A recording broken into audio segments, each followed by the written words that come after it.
Good evening, ladies and gentlemen. Welcome to another edition of MPBA Prime Time here on the MPBA Broadcast Network. Once again, we're originating from the Kroc Center here in Chicago. Big game between the 2-10 Windy City Groove and the 9-3 Champaign Swarm. This is the Coach's Aid pregame show. Alvin Washington, Scott Beatty joining me courtside here. How you do? I'm doing just fine, sir. I tell you, the weather's starting to heat up, and so is the home stretch to the inaugural MPBA playoffs. And boy, the Champaign Swarm sitting in prime position to possibly tie for the number one spot with a win tonight. Yeah, they'd be the first team to grab 10 wins this year, even if they only do that for a day, because a couple more teams sitting on 9 wins will play tomorrow and Saturday. But the Swarm also trying to prove here, Alan, as they go through the home stretch, that they don't just mop up on the sub-500 teams. They've had their way with Windy City here so far this year. They've beaten them 3 times, looking for the season sweep here tonight. But then they start a really hard stretch with 3 straight games against the likes of St. Louis and Bloomington, who are both sitting at 9-2, and they're the 2 other teams with them that have a winning record in this 6-team league. Not only that, but they have one more home game before the rest of the season. They're on the road. That's a tough way to finish up the season. Yeah, it's definitely an uphill climb for the Champaign Swarm. They want to prove that they are up to the test. They have a new face here tonight, and that is Malcolm Griffin, just in from Morocco, where he played his first season of professional basketball. And he'll be in the starting lineup for Coach DeLeo, who loves to mix it up with the starters, likes to send some messages. One guy that started every game so far this year, Mark St. Fort, he'll start on the bench tonight. Coming off a 2-point performance in his last game. And they'll give a tryout here to Malcolm Griffin, as well as Avery Smith, who's had back-to-back 36-point games and averaging over 30 points in his last 4 games. He comes off the bench tonight as well. Coach DeLeo not afraid to change up his starters, but as we've often talked and joked around, it really doesn't matter who Coach DeLeo starts because everybody else will be in the game within 2 minutes anyway. He's subbed so much. Well, they're going to get a chance to see here in Chicago the Groove's brand new coach in Handy Johnson. A couple of good performances, not coming up with wins, but the team has had leads in their games, double-digit leads at times. And talked with him at length during his first coaches show this week, and he seems real excited at how the team has responded to him so far. Yeah, I would have to say it's got to be more psychological when it comes to the Windy City Groove than talent. They're a good team. They've been ahead in several games. They play teams tough. They're better than 2-10 suggests. Maybe a new coach sparks something new for these players. We'll take a short break and come back. But before we leave, we would be remiss if we did not congratulate yet another MPBA alumnus, Brandon Boss Hogg of the St. Louis River Sharks. Congratulations on his way to Albania to play with the Superliga 2-time champions over that way. I'm telling you, that's 3 in 3 months that we've had here in the MPBA. 2 from St. Louis, 1 from the Champaign Swarm have gone overseas. For everybody in the league, except for maybe St. Louis, it's good news that Brandon Hogg has gone to Albania because nobody else wants to have to play him or any of those other tough guards there in St. Louis. But it also just it's positive news for the league all around and for St. Louis. It proves that the coach and what he's got going there helps you get jobs where you want to end up overseas in a professional league. Al Grushkin wasting no time. He picks up Brandon Provost from the Erie Bayhawks when they picked up their last pickup. So it's going to be interesting to see what we happen here in this March. Stay tuned. We'll go inside the numbers in just a moment. It's the Coach's Aid pregame show on the MPBA Broadcast Network.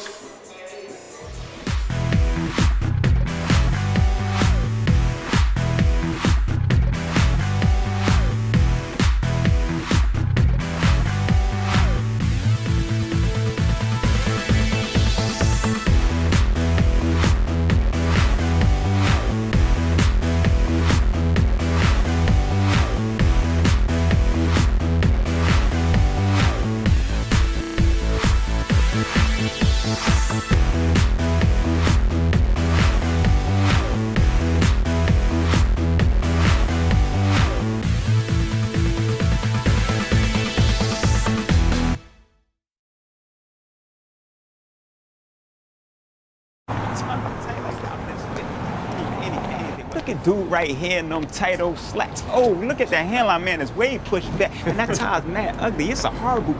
Somebody get me some pills. This dude is making me sick. True that. All right. Okay. Hold on to my clean shirts and please don't get them dirty, cause I know you're gonna drool when you hear me getting wordy. Cause I'm a walking, talking, smacking human encyclopedia. You thought I'd stop there, but now I'm getting greedier. I'm a promotion in motion, and by now you got the notion that I got strategic plans coming out my ears. My key points and decks will bring y'all to tears. Turning pennies into dimes, I shift paradigms. But how you gonna let a marketing rep rip your rep and slip adept rhyme schemes in that your mind only dreams in? I bet you all wonder why my rhyme is so tight. I did stay at a Holiday Inn Express last night. Thanks. Stay smart. Stay at a Holiday Inn Express.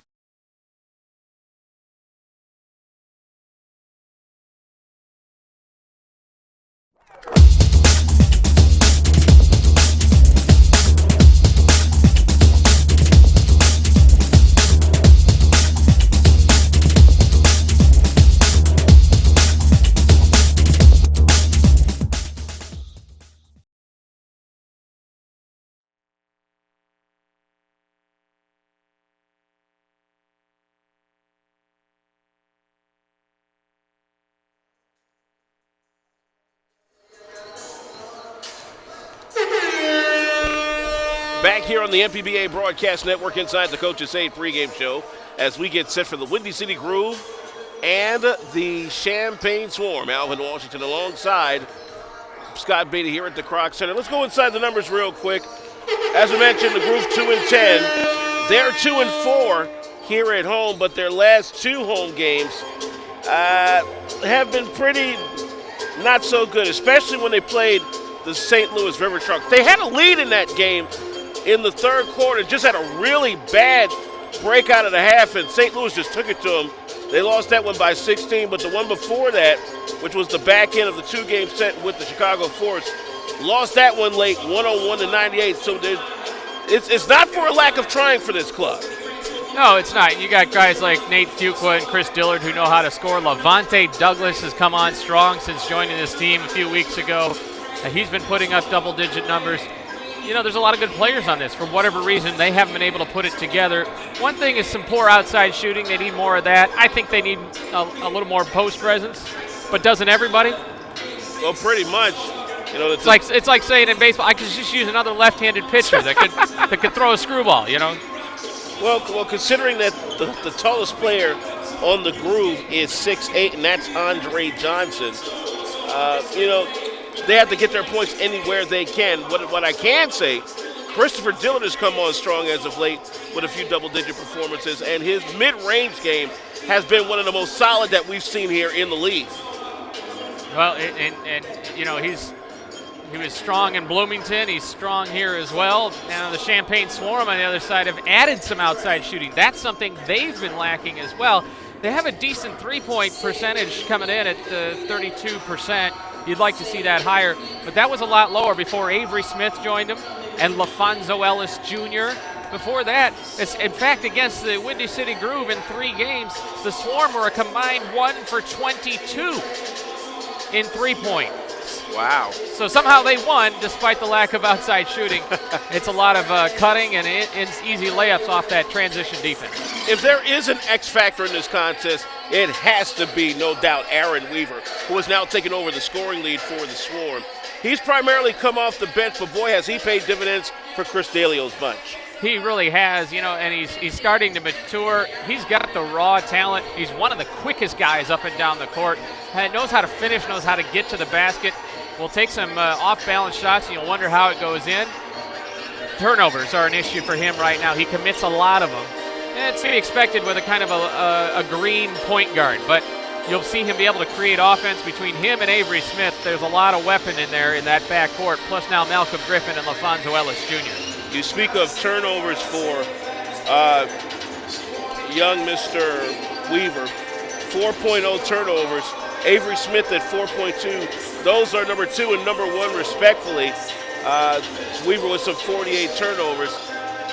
But the shooting, this is where they really make their big name at. For the Groove, you know, they've been able to get up to 46%, but their opponents are shooting 48.5%. And if you're handing Johnson, you know that number has to change on the opponent's side. Absolutely. you know, even though in a pro league is a lot more offense-based than it is defense, you still have to make those stops. You have to create turnovers. You have to frustrate the offensive game of your opponent. Windy City not been able to do that so far. Champaign, however, been able to. 45% they shoot. They hold their opponents to 43.9. That'll do it for the Coach's Aid pregame show. In just a few moments, we will get the lineups and tip it off right here at the Kroc Center. The Windy City Groove and the Champaign Swarm. That's next. MPBA Primetime on the way on the MPBA Broadcast Network. Every day at Subway, we prepare for something big. That's why we can get 3 serves of crisp veggies into each sub within our range of delicious chicken Subway footlong favourites. For under $10, you can choose from chicken teriyaki, chicken and bacon ranch melt, chicken schnitzel, or the ever-popular chicken classic. Chicken Subway footlong favourites. A whole lot of lunch, each for under $10. Are you happy with that? Yeah, thanks. For a limited time only at Subway.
Starts with a taste. Coca-Cola Zero. Make it possible.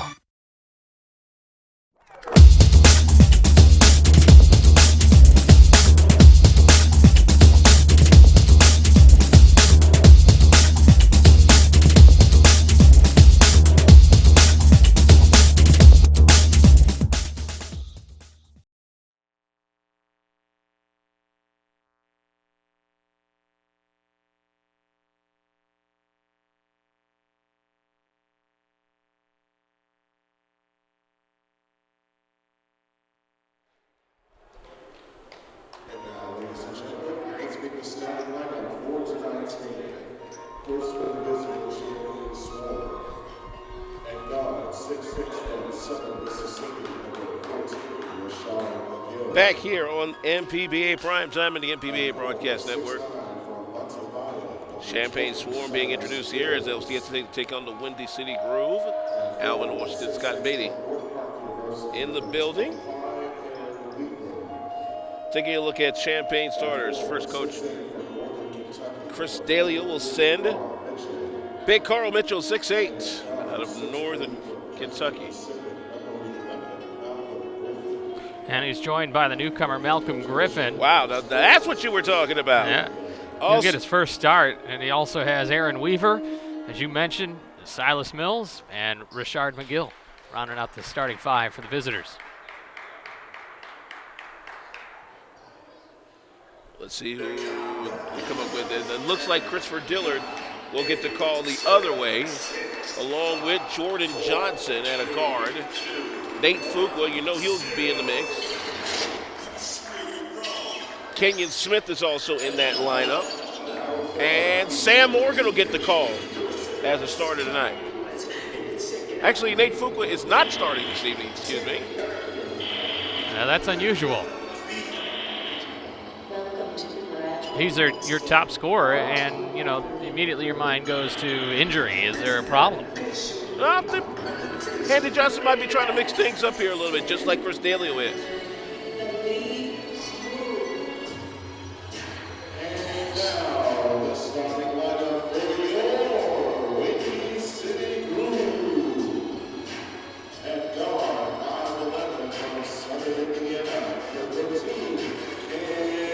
Kenyon Smith, by the way, averaging 8 points a game this season. Shooting 55% from the field. He's been really red hot as of late as Windy City trying to get their wind about him. Devion Jenkins, Now, he has been a nice surprise to the club. Devion Jenkins, in the few games that he's been on the floor, and that's been 7 of them, 11.7 points a game, 45% from the field, immediate impact from this young man, especially in the series against Chicago. Well, that's part of what you're trying to do is find some diamonds in the rough. You don't think of Jarvis Christian College as a powerhouse for basketball, but Devion Jenkins getting some notice here. Christopher Dillard always there one way or another at 11.8 points a game. Andre Johnson out of Calumet College getting the call to go in the starting 5 this evening. Well, not the starting 5 I would have expected. It almost makes you wonder if Coach Johnson is just trying to say, hey, I'm going to go with the 5 guys that are giving me the most right now out of practice or whatever, trying to set a tone that it's not going to be business as usual. Windy City has their hands full here with the Swarm, and they're trying to make a statement that it's a different place here. Officials for this game. Mike Snodgrass will throw it up in the middle. He'll be flanked by Jerry Middleton and the veteran Ron Oleziak Jr., all certified by the Midwest Professional Basketball Association. The Groove are wearing the white home uniforms this evening. Swarm in their all blacks with the gold logo and the white number. And hold that thought, folks. Opening tip will come to the Swarm as the late arriving crowd, as usual, slowly gets in here to the Crocs. It's been a little bit warmer as of late, which is a good thing. On the pick and roll already. That was pretty. Rashard McGill will get on the board. And here's a patented trapping defense in full court. The Prairie Swarm, as we call it. Dillard steps on the line, and, you know, that Prairie Swarm has been the reason for this fast start by the Champaign Swarm. Yeah, a lot of offense created off defense. And this is something new, going to Silas Mills in the high post regularly. They've been using him more on the baseline. McGill backs in. Here comes Mitchell with a long J. That's not there. Mitchell's been pretty interesting from three-point range as of late. You know, that's not what he was brought in to do, but he can do it. Kenyon Smith out on the wing. Ooh, man, that was ugly. But right back at you is Devion Jenkins. Dillard trying to drive against Griffin. Here's Jordan Johnson for 3, not there. And Griffin immediately will get it up, stripped away. Hey, great defense there by Jordan Johnson to strip Aaron Weaver from the easy bucket. But I'm really impressed what we've seen in 2 possessions here from Malcolm Griffin for the Champaign Swarm. Playing tight, aggressive defense, just what Chris Dalio likes, and he had a great feed pass right there for Aaron Weaver. Say it, nothing beats overseas experience when you come into this league. But he's still relatively young. He just graduated from college last year from Fresno Pacific University. And that's a pretty good recent transfer into Division II, as a matter of fact. He started at the University of Toledo. Good tip-in bucket for Devion Jenkins. I've seen Fresno Pacific, and their program is pretty good. Wow, what a swat by Jenkins. Johnson gets fouled by Griffin, so that'll be his first tally of any kind in the show. But you're right off the bat, Malcolm Griffin fitting right into the defensive philosophy of the Swarm.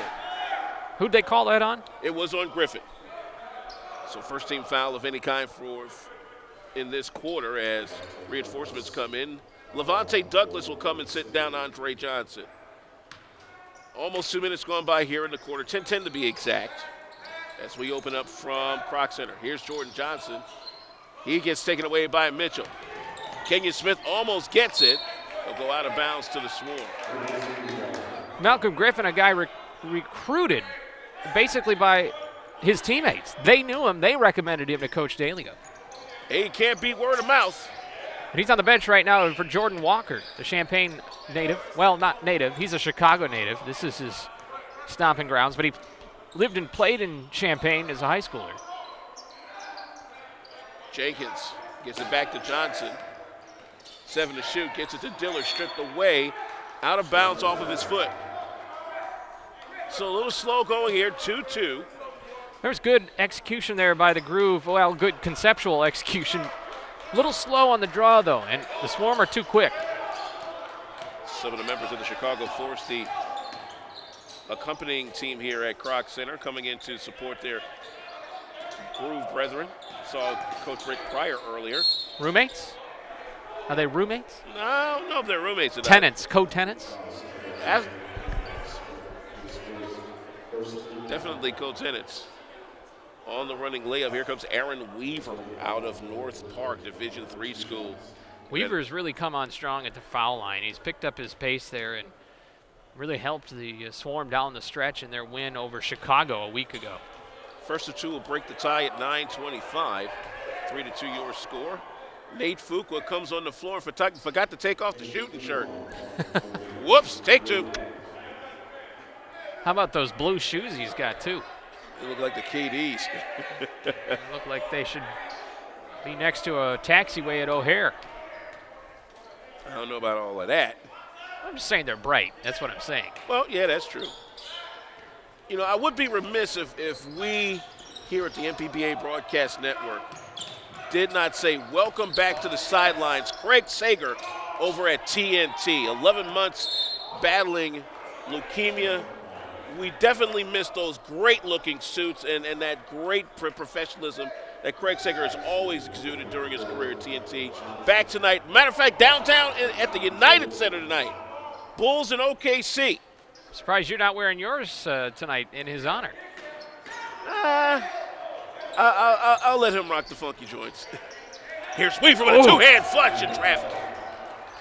He is definitely get up for the downstroke here once in a while. Last three scored by the Swarm.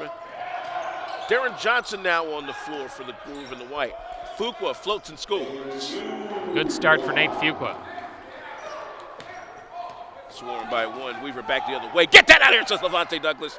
Mitchell will clean it up. Good aggression there by Aaron Weaver, but even better defense from the Groove. 7-4 your score. Quickly across, and now here comes Darren Johnson for three. Not there. Douglas can't get the rebound, but there will be a loose ball foul. I believe against St. Fort. It is. Mark St. Fort having just 2 points in his last game. He's, he's had the most double-doubles on this team, but he's been a little hot and cold lately. So Coach Daly was saying, we're gonna start somebody else. Well, you figure as teams adjust to the defense throughout the year, it'll happen. DJ from the right wing can't knock that one down. Griffin will get the rebound. And back come the Swarm. Now here's a guy that can really light it up. Speaking of which, Avery Smith, his first tally is a triple. 10-4 just that quick, and whoops. This is where the Groove get their Achilles heel. As soon as there's a strong possession by the opposing team, they look to try and get it the other way quick and unfortunately start to pile up the mistakes, and that's where they kind of lose it a bit. Avery Smith shooting above 400 from beyond three-point land. On the motion. It's a whole new dimension now to the Swarm, and it adds their spacing too. Smith with 9 to shoot, pulls up for 18, swish. Wow. 5 quick points off the bench just that quick. 12-4. That's what's great about Avery Smith is he can do just that. He can just create offense on his own, break down a guy. It sometimes is a weakness too. Here comes St. Fort with a two-hand jam on a great feed by Avery Smith, and immediately a timeout called by the Groove. Well, that is a 9-0 run just that quick. And that's a great a picture right there of what Avery Smith does at his best. He can shoot from the outside, he can break down a guy and do the pull-up jumper, and then right there, he caused the defense to be so keyed in on him that he had the easy pass to the cutting Mark St. Fort. Now he's showing how he can shoot and give up the assist. When Avery Smith is playing in the mindset of it's just me and I'm going to score, that's sometimes where you see guys kind of the Jordan effect where guys are just standing around. But when he gets everybody involved and does the scoring like that, now it's a really unstoppable force. Quick look at the schedule coming up this weekend. The Force and the Flex go at it at U.S. Cellular Coliseum in Bloomington tomorrow night at 7. The Saturday game, it's the same Swarm. In their final home game of the year, they've got the St. Louis River Sharks. Levante Douglas fouled on the way up on a quick feed, and that looks to be on, I believe, 45. Yep, it's going to be on Carl Mitchell. Carl Mitchell, 43. No doubter, on 45. 45 is Levante Douglas. Douglas out of, where did he go? I just had that. This is Sam Morgan, you meant to say. Columbus State. No? That's Sam Morgan. I didn't recognize him with the braids. Carl Mitchell committed the foul on Sam Morgan. Sam Morgan out of Columbus State, 6'7" forward. First of 2, breaks that run. Back of 2, makes it an 8-point game, 14-6. 7:22 to go here for the quarter. Griffin gets it across the timeline. Here comes Walker into St. Fort. No problem there. Well, Windy City Groove coming out of that break with a full court press, but the Swarm just outpassed him. Well, it also helps that you're the biggest team in the league. And there's a nice run by Smith, but you're averaging 6'7", 6'8" across the entire lineup. Of course you can pass over that. So that begs the question, did the Groove want to try that again? Oh, there's another 3 from Avery Smith. 8 points for him already. 19-8 in favor of the Swarm. And Griffin already embodying that defensive philosophy that Chris D'Elio has just permeated. Look at this. Behind the back, moving and grooving, shaking and baking, and can't make the field goal. Everything about that was beautiful except for the layup. Smith gives it to Douglas. He'll drive the lane, can't put it in. I wondered if he was going to get a travel call then. He sure had a couple of Euro steps in that. Long one, almost for Smith. Mitchell will save it, but right to Fuqua. Fuqua with the 2-1-1. He'll drive. Yes, and a foul. That's what the Groove are going to need in this next sequence. If you are going to foul, you need to foul a little harder than that. And I know it was a 2-on-1, but it was a ticky-tack reach-in. Griffin called for his second foul. That'll put the former Iowa Wesleyan All-American Nathan Fuqua to the line for the free pass. Boy, it's got to be frustrating for Nathan Fuqua to have the record he has this year with the Groove after playing the last year with the Bloomington Flex, and they won everything they played in a different league. Fuqua's free pass makes it 19-11 as we head toward the halfway point. 6 minutes and gone by. Griffin now gets it to Walker. Walker looks like he pushed off there. 7 to shoot. Now 5. Smith starts his drive. Rebound to Douglas. Call off the Dogs a little bit. Here's a drive. This is Jenkins. Up almost as we go to break. Foul here will be on Walker. And we'll take a break. 5:32 to play for the quarter. Swarm by 8 in Chicago.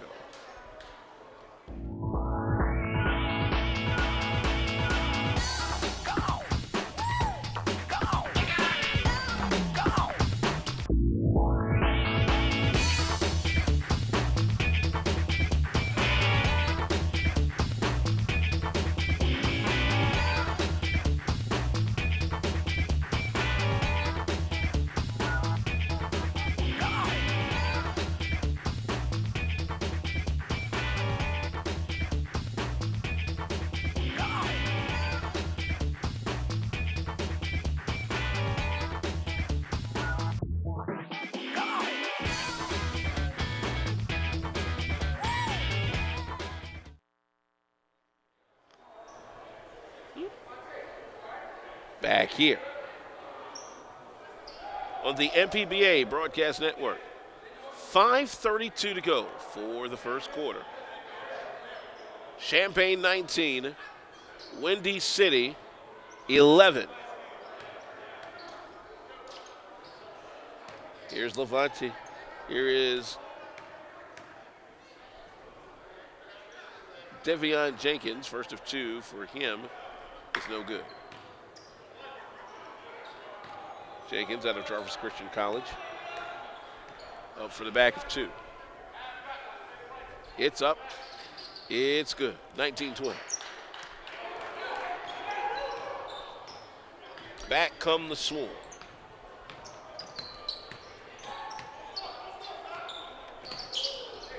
Smith against Smith. That's Avery Smith. Got a little bit of a push off. We got 2 shots coming up.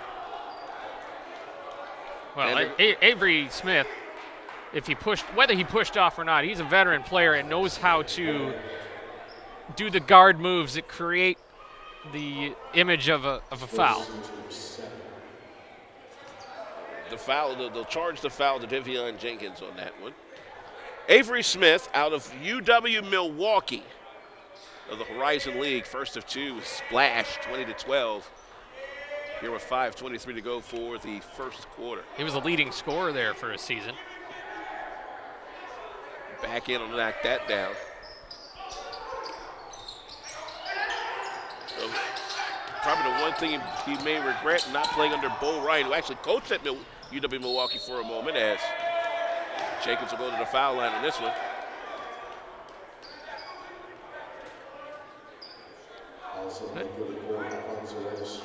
Fonzo Ellis Jr. on the floor. He picks up the foul there, but there he is, number 34. No mistake about his pedigree with the junior at the end of his name. Oh yeah.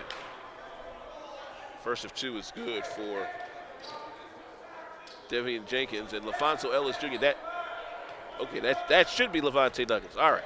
LaFonso Ellis Jr., by the way, you should know that name. His dad, LaFonso Ellis, number 5 overall pick in the 92 draft out of all places, Notre Dame. Yep. Played 11 years in the NBA. Hampered some by injuries. And, he was on the all-rookie team after his first year. And he's a great player. Just the injuries kept him from being at that elite level. There's an offensive foul on St. Ford. Can't push off like that. Second on him. Doesn't go as a team foul. And we have clock problems again. Somehow I get the feeling they need to move that plug out the way.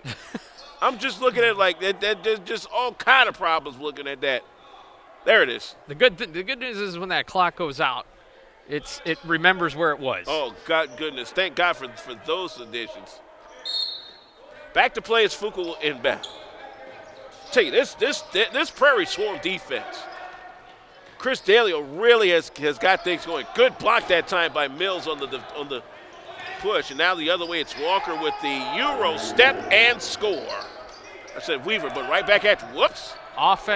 Defense creating offense.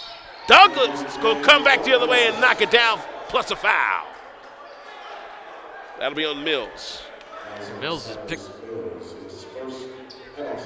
That'll be his first, and Champaign is indeed over the limit, so Chicago needs to, or should I say Windy City needs to get all these points with the clock stop as much as they can.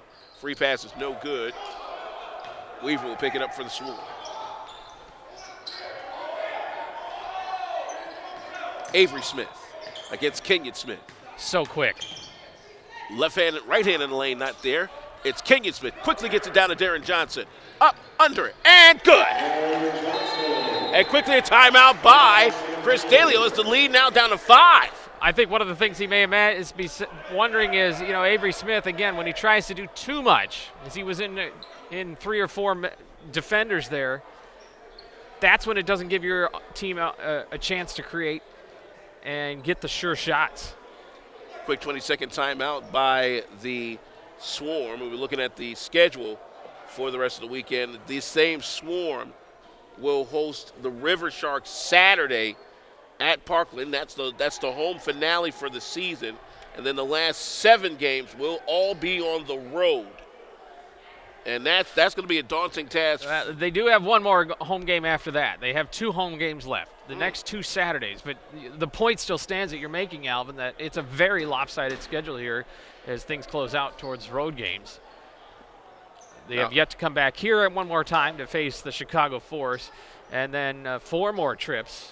3 more trips down to St. Louis and another one over to Bloomington. So there's a lot going on.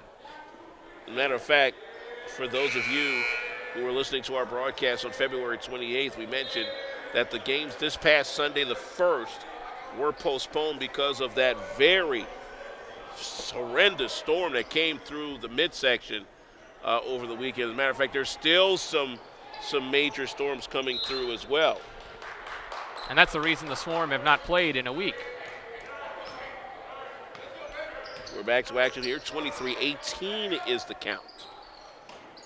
Mills trying to back in. Double team. Hey, look what I found, Grandma. Johnson trying to split the D. Crazy layup is good. What the? Okay. Wasn't expecting that one.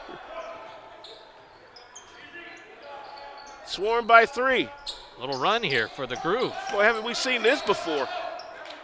Here's Ellis from downtown. Griffin inside. Banger is good for McGill. That'll put the lead back up at 5. Malcolm Griffin, a great pass there. And a travel on Johnson. A great defense that time by Ellis. I had a chance to talk with him on his first day at Parkland.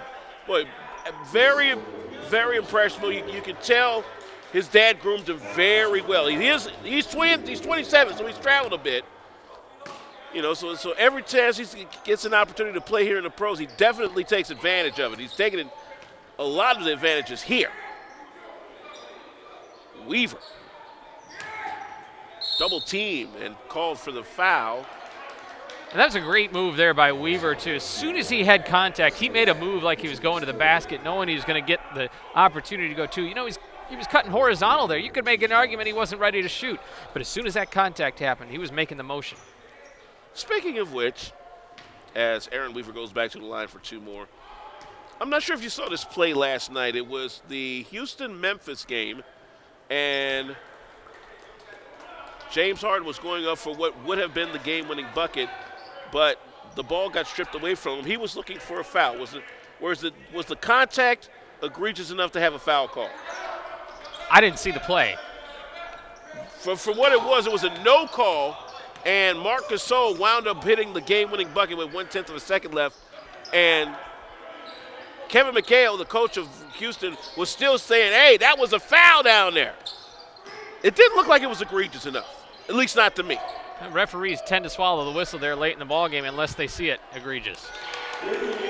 Jordan Johnson just swallowed that long deuce. 26-22 with 2:53 to play for the quarter.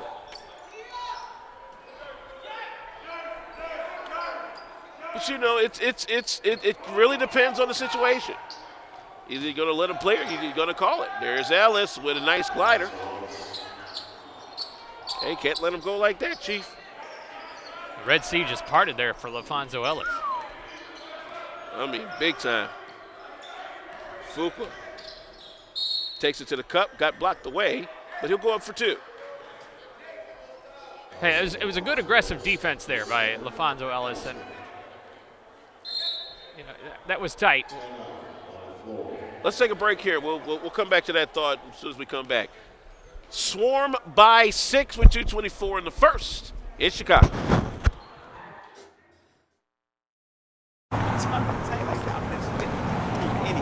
Look at dude right here in them tight old slacks. Oh, look at that hairline, man. It's way pushed back. And that tie's mad ugly. It's a horrible pick. Somebody get me some pills. This dude is making me sick. True that. All right, got it. Okay. Hold on to my clean shirts and please don't get them dirty, cause I know you're gonna drool when you hear me getting wordy. Cause I'm a walking, talking, smacking human encyclopedia. You thought I'd stop there, but now I'm getting greedier. I'm a promotion in motion, and by now you got the notion that I got strategic plans coming out my ears. My key points and decks will bring y'all to tears. Turning pennies into dimes, I shift paradigms. But how you gonna let a marketing rep rip your rep and slip adept rhyme schemes in that your mind only dreams in? I bet you all wonder why my rhyme is so tight. I did stay at a Holiday Inn Express last night. Thanks. Stay smart. Stay at a Holiday Inn Express.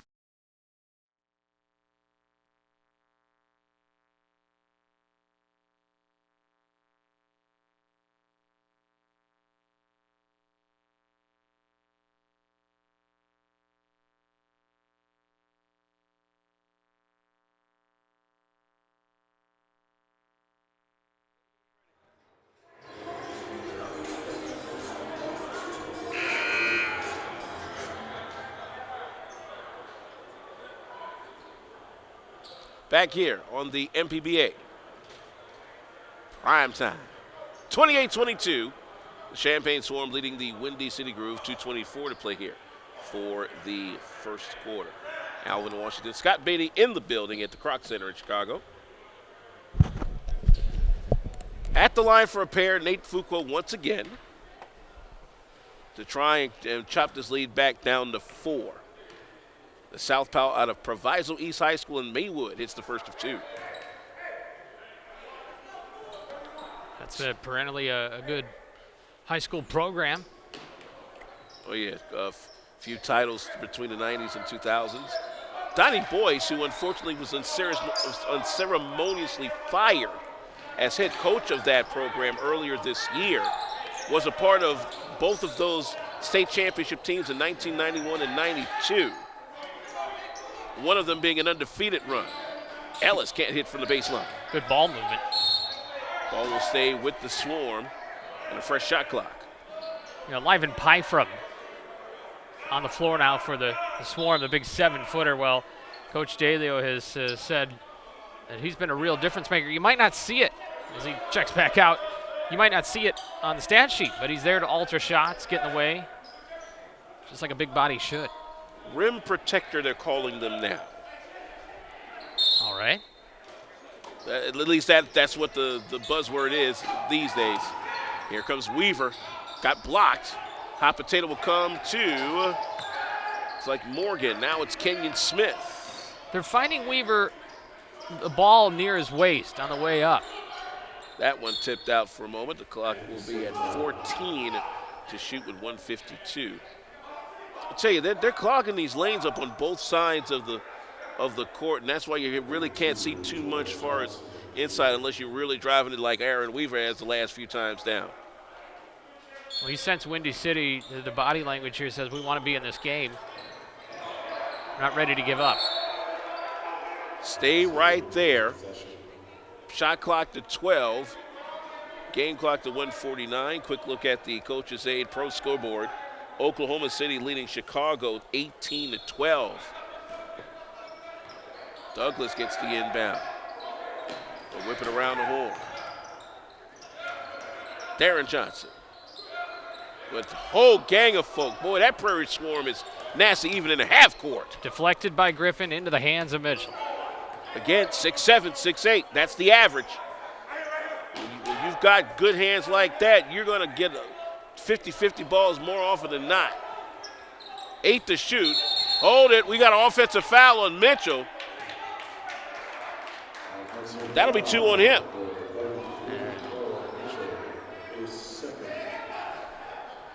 Mitchell has had his problems when playing the Windy City Groove. He's had calls against him that he has taken exception to, and there's a little bumping down the other end now between him and Sam Morgan. They've always played him tough. They have always played the Windy City Groove tough. Or should I say it's the other way around? Yeah, I agree. You know, the last time these two teams met, it was only a 7-point game. Darren Johnson with a long deuce. Bring it within 2 with a minute to play for the quarter. And now it's Chris Dillard here on the baseline. That'll be the first in the last 2 minutes.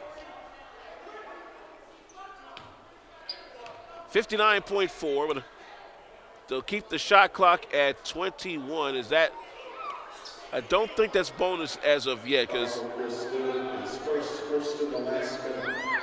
Windy City here on a 12-5 run.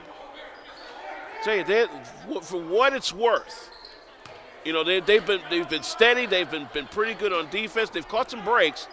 Carl Mitchell says you ain't gonna catch that break. Man, for 6'8", he's got some range. 4-point lead. Kenyon Smith going, wow. That's what that Swarm will do to you. That's time Jordan Walker getting in on the action. He has defensive skills that DeLeo really likes. And he'll draw 2 more, because everybody's over the limit.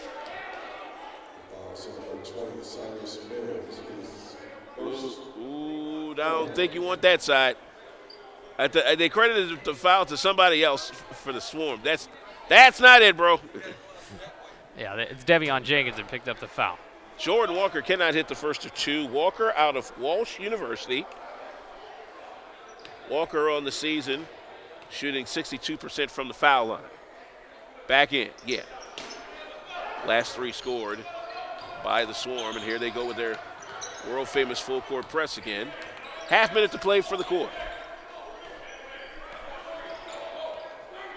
Smith. McGill runs into a pick. Jenkins slides his way. Whoa, man. That was a Chris Paul special. Oh, man. Hot potato. Dillard tries. Two-hand flush with 10 to play. Love the heads-up play from Dillard. 31-28. McGill with 6 to play. Almost a steal. Looking for the pick and roll. 2-1. Foul with 000. That's what the clock shows. We didn't hear the horn, and they're going to give it to him. Oh, yep, they're going to allow him to go to the line, I think. Triple 0. I mean, the foul occurred literally as time expired. And I think that's what Handy Johnson is trying to. I mean, we have 000, no doubt about that. But we never heard a horn. Not that that's the indicator. I mean, the horn tells you, but the horn's not official. And they will call 000, and they will award the free throws to Aaron Weaver, which is probably the most fair you're going to get out of this one. Yeah. So without time on the clock, Aaron Weaver gets to shoot a pair. You know, again, that was about as simultaneous a call with the ending of the period as you're going to get. So Weaver up for another pair here. First of 2 uncontested will fall out. Harder to do than you would think. Just sit there all alone. You're not used to doing that in a game setting and make free throws. Almost like a technical foul shot. He misses both of those, and that's how we'll end the quarter. Or will we? There we go. Now the clock decides to end with us. 31 for the Champaign Swarm, 28 for the Windy City Groove. More MPBA Prime Time after this on the MPBA Broadcast Network.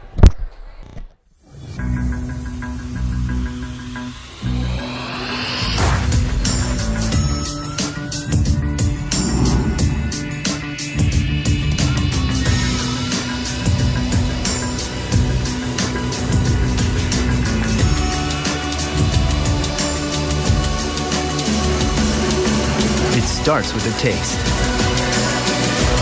Coca-Cola Zero. Make it possible.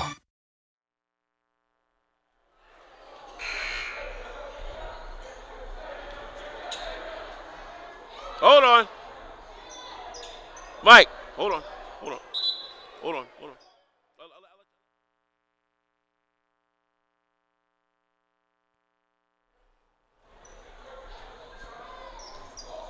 Back in Chicago on MPBA primetime, it is 31-28.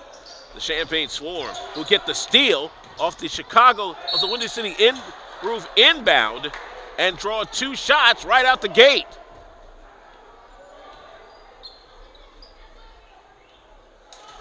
Waiting the foul here. But 2 more shots coming up for Aaron Weaver. And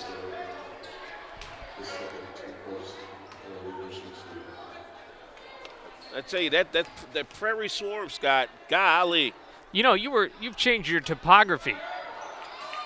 Yeah, you were used to call it the Desert Swarm. But then I realized Champaign isn't in a desert. That's a fact. That's 3 straight misses from the line for Aaron Weaver out of North Park. That's where the early going of the second quarter. Swarm by 3. Groove have gotten as close as 2 in this game. That free throw make it a 4-point lead, and here comes the Prairie Swarm again, the full court press. Jordan Johnson gets it to Darren Johnson. Bounce pass Levante Douglas. Yes, and a foul! Not a good foul there by Jordan Walker. Off balance, reaching in, he knows it. Second on him. And Levante Douglas really has been a nice surprise since being picked up midway in February by the Windy City Groove. Douglas, a 67% free throw shooter. has averaged about 10 points a game since his arrival. Free pass, will not chop it to one. 32-30. There's a steal. The chance to tie. No. Darren Johnson turns around. He'll tie it. The comeback is complete. Now, can they take the lead? Walker gets it inside to Mitchell. Walker from long range. Yeah. Tickling the twine. Easy squeezy lemon peasy. Swarm by 3. Jordan Johnson gets it to Darren Johnson. Jenkins around the horn to Fuqua. Fuqua double team. Gets it back out. 8 to shoot. Darren Johnson from way out. Here's Levante Douglas. And it will stay with the groove and a fresh shot clock. Sam Morgan, that actually is, wearing number 45. Here we go. Wow, that was a hot potato. And Handy Johnson did absolutely almost in the middle of the court saying, what in the handball was that, son? you just look at coaches like, uh-oh. He about to give him that one nasty look. Not something you usually see. Avery Smith in the post. That's off of Weaver's foot and back to Windy City. But the Swarm right now playing very small with the exception of Carl Mitchell, and I think that's right now why they bring in Mark St. Fort to get Rashard McGill. Now they have a 4 and a 5 on the floor. Inbound to Jenkins. Fuqua guiding the offense here. That's Levante. Okay, there we go. Douglas, left baseline for 3. You know, Windy City Groove changed up several numbers here this week. Okay, that's what happened. Mitchell will go up for 3. Count it! My, oh my. What can't this former 12-year pro veteran do? And there's a steal and score by Walker right back at it. 5 quick points, Devin just made it an 8-point lead. Jordan Johnson back the other way, fakes out, tipped by Weaver. But I tell you, if you fool one, another one's going to be right behind it. Wow. That's why the Swarmers are in striking distance of the number 1 spot. Douglas, up underneath. Good one from Morgan. 40-34. That stops that quick run. Boy, and you said it right there. A quick run. Weaver now has Smith. That's Avery Smith. 9 to shoot. It's a good matchup. Ooh, slide up, under, no. Put back, good for St. Fort. And a delay of game again, this time on the Swarm. We've seen that so many times over this year. Well, Nate Fuqua, a great defender, and he really had Avery Smith till the last minute when Smith found St. Fort. Well, there's another steal. They should know better than to pass that ball like that. St. Fort almost screws that one up. Hand off at the center line. Weaver gets out of that and draws a foul. Levante Douglas indignant.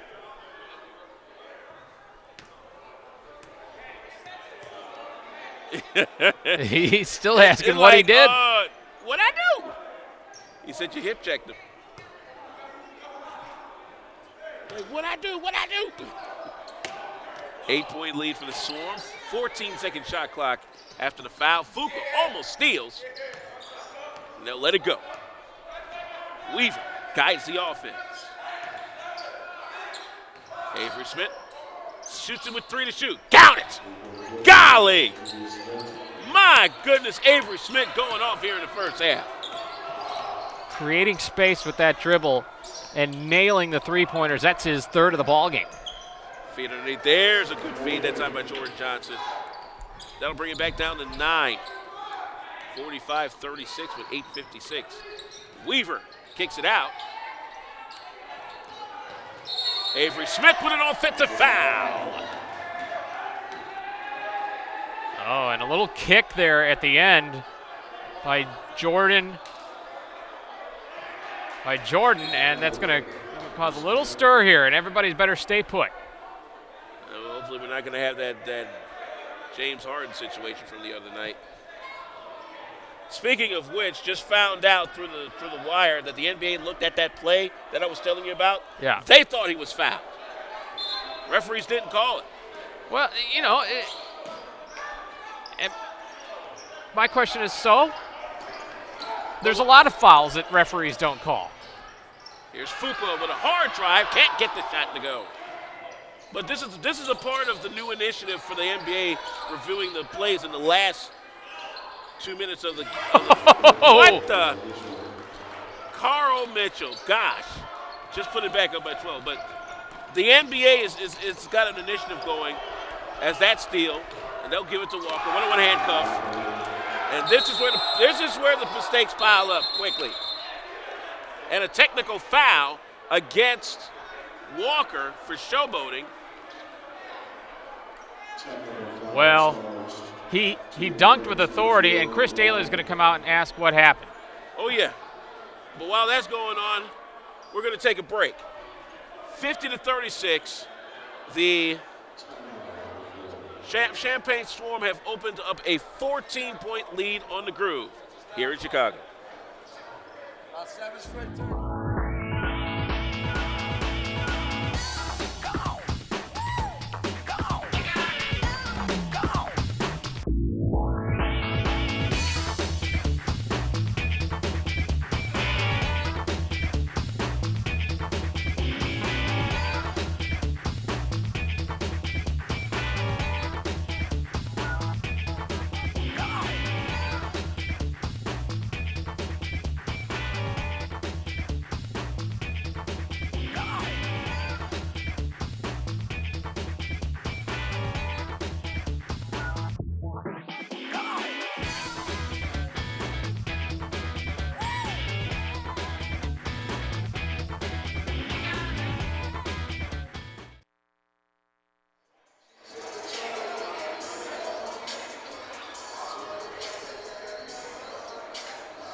Back here in Chicago, 50-36 after the Jordan Walker dunk. However, he took a technical foul for, I guess you could call it taunting afterwards.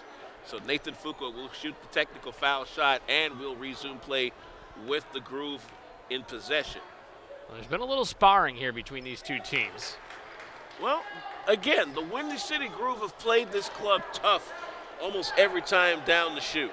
Yeah, and then they don't want to go down 0-4 against any team.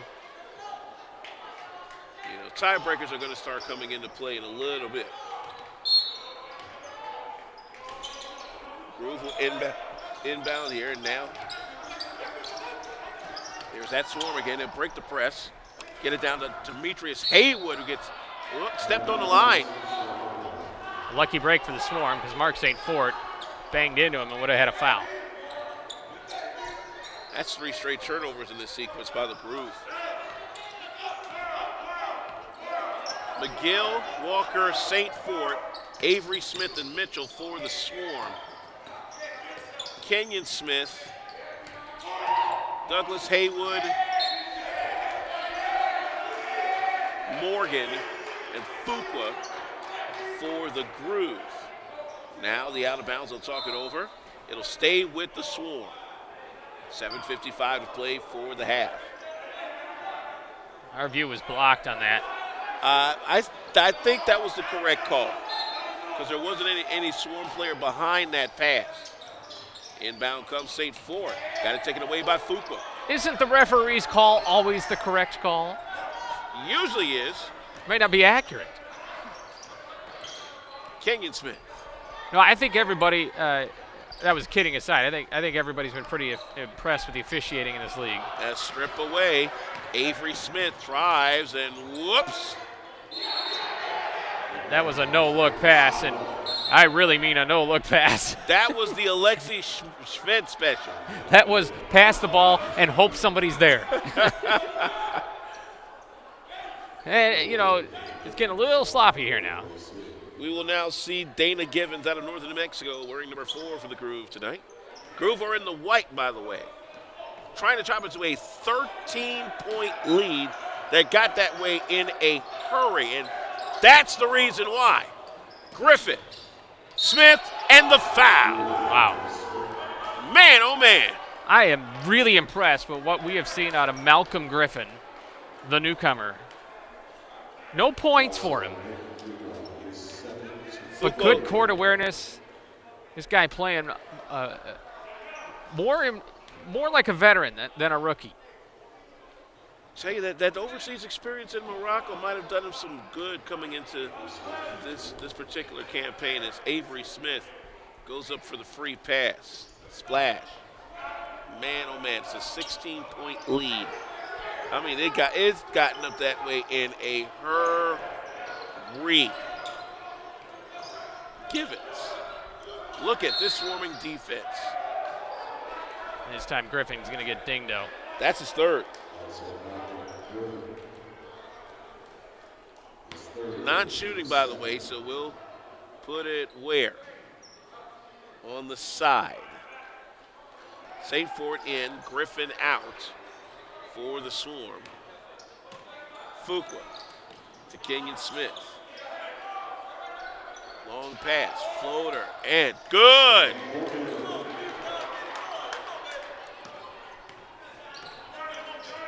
It's 5 for Douglas. 53-39, 6:49 to play. McGill stops in the paint. Here's Mitchell with a long one. Oh, boy. He's on tonight. Yeah. Big fella's doing that thing. And there's almost another steal by Walker. This Prairie Swarm defense will make you speed up to a tempo you're not used to. And you can see it in the groove. I mean, you can see it in the groove as they'll call a foul on the drive. But you can tell the Groove are playing at a tempo they're not used to.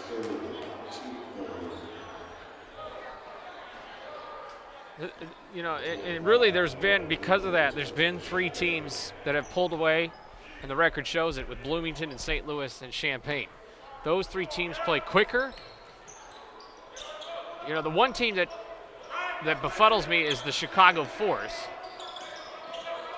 because they have such good defense, and you had Darius Smith, who just had double-digit steals the other day. Givens gets blocked by McGill, who'll bring it down. He gets bumped before the shot.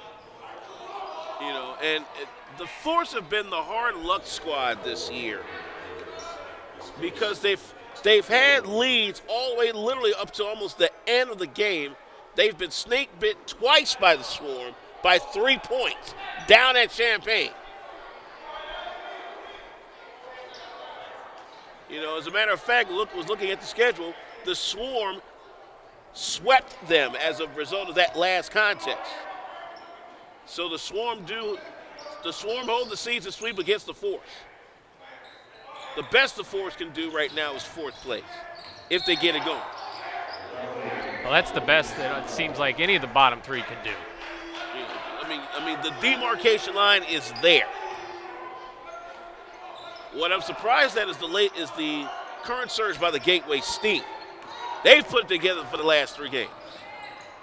Great pass. Dillard can't knock it down. Hot potato, who's got it? Here comes Fuqua off the offensive rebound. Get that out of here, says Carl Mitchell. That was like a volleyball kill more than a block. That's an overseas block. Ellis and Mills back in for the Swarm to sit down Smith and Mitchell. There are a lot of talking going on out there in that court right now, I can tell you that. Here's Douglas, puts his own rebound back. Make that Morgan, excuse me. Yeah, the public address announcer, I think, has the numbers switched around. 55-41, it's a 14-point Swarm lead at 5.5 of the quarter. 10 to shoot. Here comes Ellis for 3. Yeah. Junior with 5. And a foul by Junior, I believe, in the back, and that's exactly what it is. 3 quick ones on LE2. And we'll take a break. Swarm have jumped out to a 17-point advantage on the Groove. 5:21 here in the second in Chicago. Every day at Subway, we prepare for something big. That's why we can get 3 serves of crisp veggies into each sub within our range of delicious chicken Subway footlong favorites. For under $10, you can choose from chicken teriyaki, chicken and bacon ranch melt, chicken schnitzel, or the ever-popular chicken classic. Chicken Subway footlong favorites. A whole lot of lunch, each for under $10. Are you happy with that? Yeah, thanks. For a limited time only at Subway. Just locked it up. Back here in Chicago. 5:21 to go here for the quarter. 58 for the Champaign Swarm, 41 for the Windy City Groove. Before we move along here, just want to let the fans know all across the country and the world that now you can pick up archives of the inaugural MPBA season. For more information, just go to coachesaid.com. You can also get information regarding the archives at our website, thempba.com. It's an opportunity for fans, players here in the league, and scouts worldwide to check out what, quite honestly, Scott, has been a banner inaugural season. Well, I'd defy you to find another league where you can do that outside of the NBA system.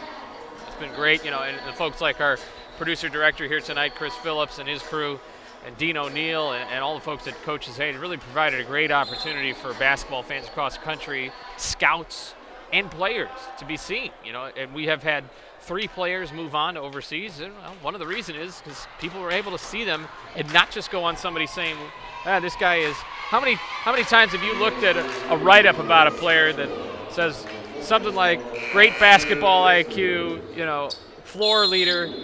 Well, you can write that stuff, but now if you can see it, that makes a difference. When you do it the way that we've done it here in the MPBA, and not just here in Chicago, but all over, Champaign, Bloomington, St. Louis, you're given the opportunity to really get the pro experience. Dillard, no. Smith, back out to Darren Johnson. They'll reload the shot clock. Morgan, he'll knock it in. Nice take by Sam Morgan. He's got 8 points in the quarter and 10 total. But they've got to do a lot more than that. 58-43 with 4:42. By the way, congratulations to the Wisconsin Badgers. Just picked up this year's Big Ten College Conference Championship as there's a long one for Walker. Jordan Walker having a big night tonight. That is 11 points for him now. Gosh. Dillard right back at you. Nope, he'll draw the foul. I believe that might be on McGill. Nope. It's on Silas Mills. It's a second. Wisconsin defeats Minnesota. They called that I'm sorry to interrupt you, but they called that last bucket a three-pointer on Walker, right? That was a 3. All right, it should be 61. I thought I saw 61. First and 2 for Christopher Dillard, no good. Chris Dillard out of Fager High School. Should be 61-43 on the board. For some strange reason, they took the point off. Back in. They'll put the point on. It should be 61-44. Ellis across the timeline to Walker. Near steal. Ellis will go for long again and knock it down. Should be 64-44. It is a 20-point lead in a hurry. And today, after going 1 for 22 from three-point range against this Windy City team, the Swarm are lighting it up from downtown. Yeah, and the Groove is stinking the joint up. Here we go. Weaver will draw the foul on Darren Johnson on the near flush.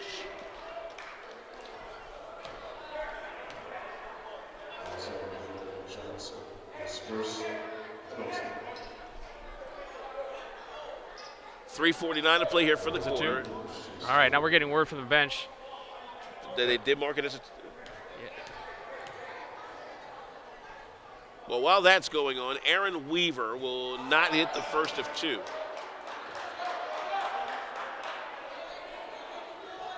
They're trying to find out the one by Jordan Walker. And we now have the corrected score, 64-44. Weaver up for the back end with 3:49 to play. Up it goes, down it goes, 65-44. Well, at least it wasn't somebody asleep at the switch. They thought it was a 2, and you got to go with the referee hand signal, not with where you think the foot is. Wow, another turnover for the Groove. We don't have the turnover stats here, but they are piling up for the Groove. There are a lot of them. 65-44. And what a half here for the Swarm, 65 points. That matches the season high for them in one half. Inbound comes. Ellis might break it and does it right there. That's a deuce. 8 points for him. Swarm have a new season high for points and a half. And Devion Jenkins almost got the 3-point play. But it's been primarily because of that Prairie Swarm defense.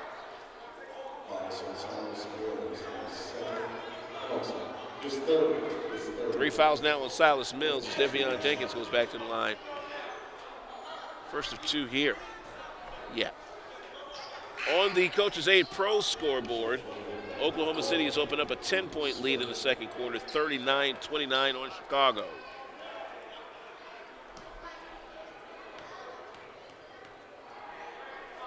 Back in, yeah. Now here's some strange news out of the NBA. Everybody thought JaVale McGee was going to be a Boston Celtic. Everybody but the Boston Celtics. Apparently they couldn't come together on an option year, so JaVale McGee is still a free agent, at least for right now. Weaver gets blocked the other way as Andre Johnson returns to the floor. Carl Mitchell's back. He'll sit down Silas Mills. Boy, what a first half of Carl Mitchell from beyond the arc. It's just been lights out. This is good news for the Swarm. If they can keep a big lead, they'll be able to rest some bodies for ahead of the big game on Saturday against St. Louis. Smith just a little short there. That's Avery Smith. 3 minutes to play for the quarter and a comfortable lead for the Swarm.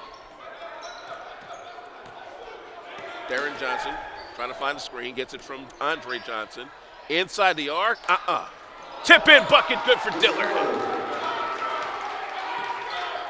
Dillard has 7. Here's Mitchell the other way with a 20-footer. Yeah. Yee. Wow. Man, what Wheaties did he eat this morning? And there's an offensive foul on Dillard. I don't know, but Carl Mitchell, my goodness. 10 points here in the quarter and 14 total. I mean, he got that ball on a string from the outside. 2.5 to play here for the quarter. He hasn't had this many points since the season opener for the Swarm when he had 15. Weaver bringing it down. Weaver drives and gets hacked from the back.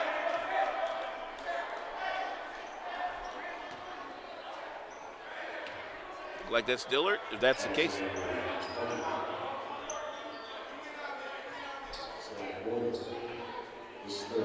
Sam Morgan will pick up his third foul. There's Aaron Weaver again. Weaver, who has worked his way into the starting lineup, can't hit the first of two. I mean, he's having a tough time from the foul line this evening. He had such a good time in his last game. Free throw shooting has come and gone, though, for the Swarm this year. Back in for Weaver is good. Back to a 20-point advantage. It's going to be a stat night for some of these guys. 70 points in the half, Alvin. But it's been the defense. It's been the Prairie Swarm defense. Baseline shot's good for Dillard, by the way. Dillard's heating up here. He's committed that offensive foul, but he is still. But you got to stop the ball now. McGill nearly stolen there as Avery Smith, guarded by Kenyon Smith. Look at how they isolate it. Fadeaway 15. No. Rebound. This is Weaver. That's no good. Weaver again. Ball ripped down by Jenkins. Kenyon Smith cross the line to Darren Johnson. Both teams over the limit. Darren Johnson, count it! From way downtown, bang! That was money as soon as it left his hand. 70-55 your score. And this is what felt like out of reach. It's back in reach. Mitchell almost got one from the other side. Oh, wow. Chris Dillard screwed that one up. Jeez. This is when you know things are going your way. You don't have to do too much. McGill on the inbound with 1:18 to play, and the Swarm up 15. Mitchell gets it to Avery Smith. The Smiths going at it. Ellis trying to find his way into the mix. Here comes Smith. Spin move, no. Tip once, twice. McGill, yes. Boy, these Swarm kids just fight for every rebound. 44 points they've put up here in the second quarter. I would be surprised if the rebound advantage is not at least by 15. I beg your pardon, 41. Johnson again, no. McGill with the rebound. McGill going coast to coast, nah. Dillon gets to the Kenyon Smith. All the way down to DJ. Inside, whoops, hot potato. Too hot. Too hot.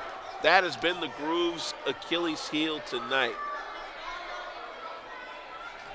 They think they have the fast break, and then the next thing you know, it's going the other way. Somehow, some way, it's going the other way. 17-point advantage for the Swarm. Stats, facts, and figures coming up on the Coach's Aid halftime report. Weaver with the basketball to Mitchell. Straight on. No. Dillard can't hold on to it. Ellis, and the foul! What the? Everything just going in for everybody. Oh, man. Whatever he throws up, it's in. Kenyon Smith will pick up third, excuse me. Jeez. LaFonso Ellis Jr. out of Greenville College. Talk about he's been everywhere, man. The 27-year-old pro will complete the free pass. Back to a 20-point lead. 4, 3, 2. DJ at the end. Nah. The pace here for 150 points. Oh, gosh. For the Swarm. They're up 75-55. We may be seeing some early tacos, folks. Stay tuned. We're back in a skosh for the Coach's Aid halftime report. This is MPBA Prime Time on the MPBA Broadcast Network. Boys will be boys. Well, she was drunk. Well, he was drunk. She was asking for it. He warned her. Not my problem. Why doesn't she just leave? But he's such a nice guy. He said he was sorry. We don't talk about that. It's just the way people are. We're never going to fix it. No more excuses. No more silence. No more violence. It's time to end domestic violence and sexual assault once and for all.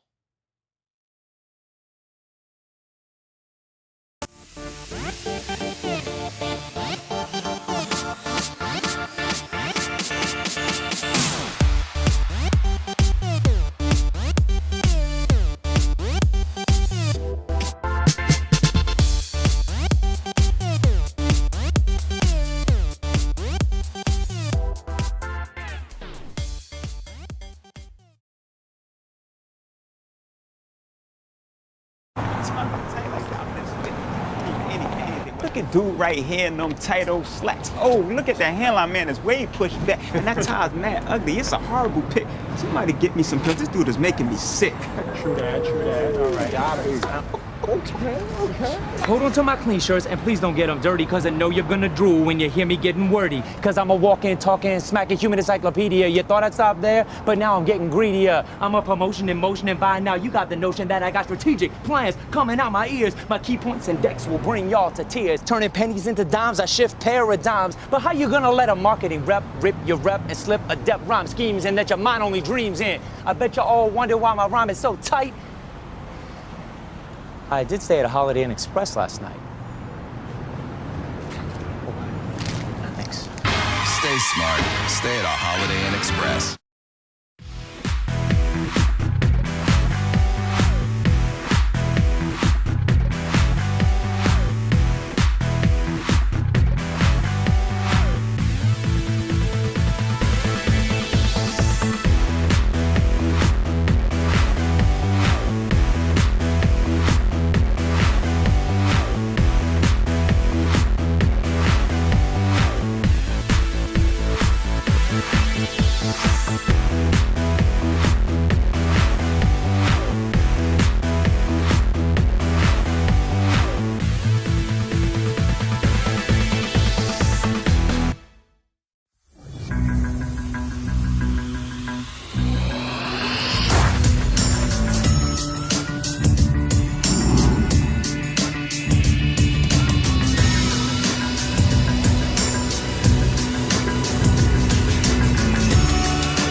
Starts with a taste. Coca-Cola Zero. Make it possible.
Back here on MPBA Prime Time, and the Champaign Swarm making most of it. 75-55 over the Windy City Groove here at the Kroc Center in Chicago. This is the Coach's Aid halftime report, brought to you by Coach's Aid, the official broadcast partner of the Midwest Professional Basketball Association. Archives are now available for purchase. To get your piece of the inaugural season of the MPBA, go to thempba.com.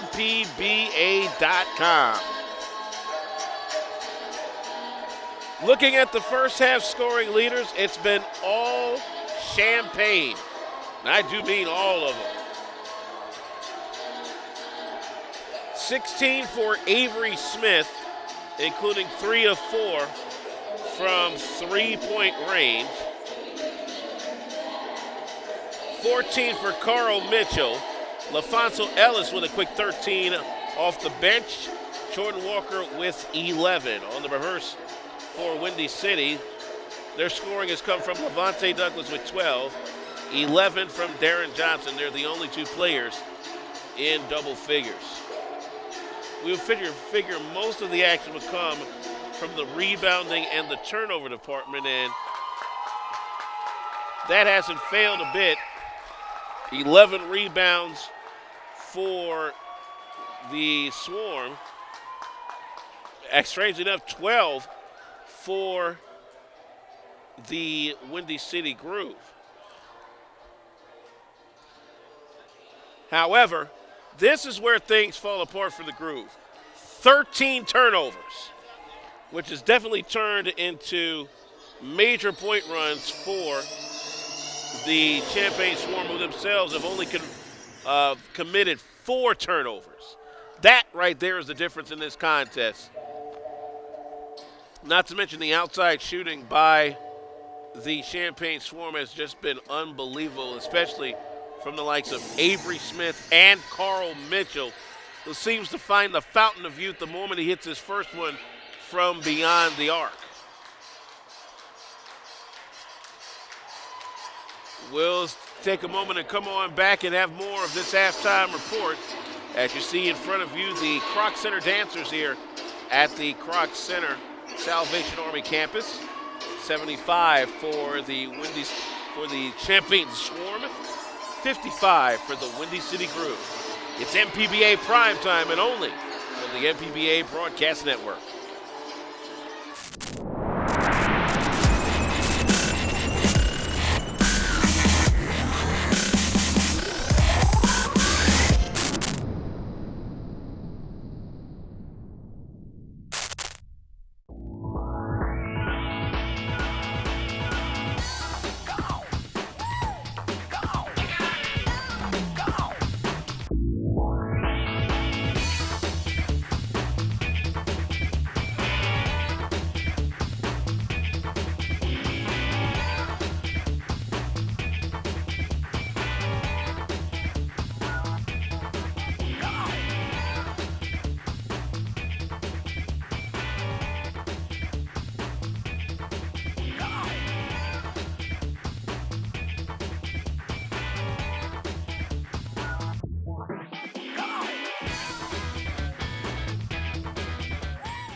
It's none of my business. No more, he didn't mean it. No more, not my problem.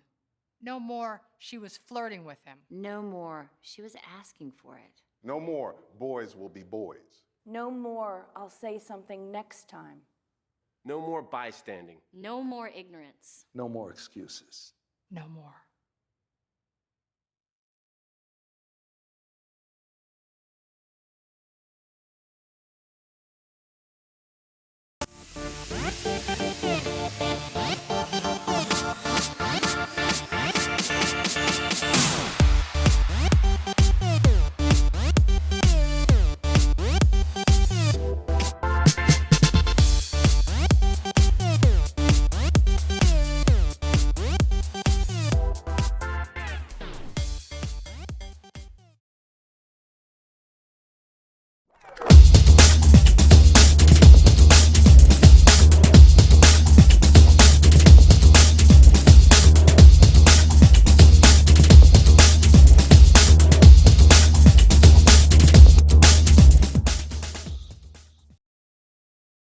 Every day at Subway, we prepare for something big. That's why we can get 3 serves of crisp veggies into each sub within our range of delicious chicken Subway footlong favourites. For under $10, you can choose from chicken teriyaki, chicken and bacon ranch melt, chicken schnitzel, or the ever-popular chicken classic. Chicken Subway footlong favourites. A whole lot of lunch, each for under $10. Are you happy with that?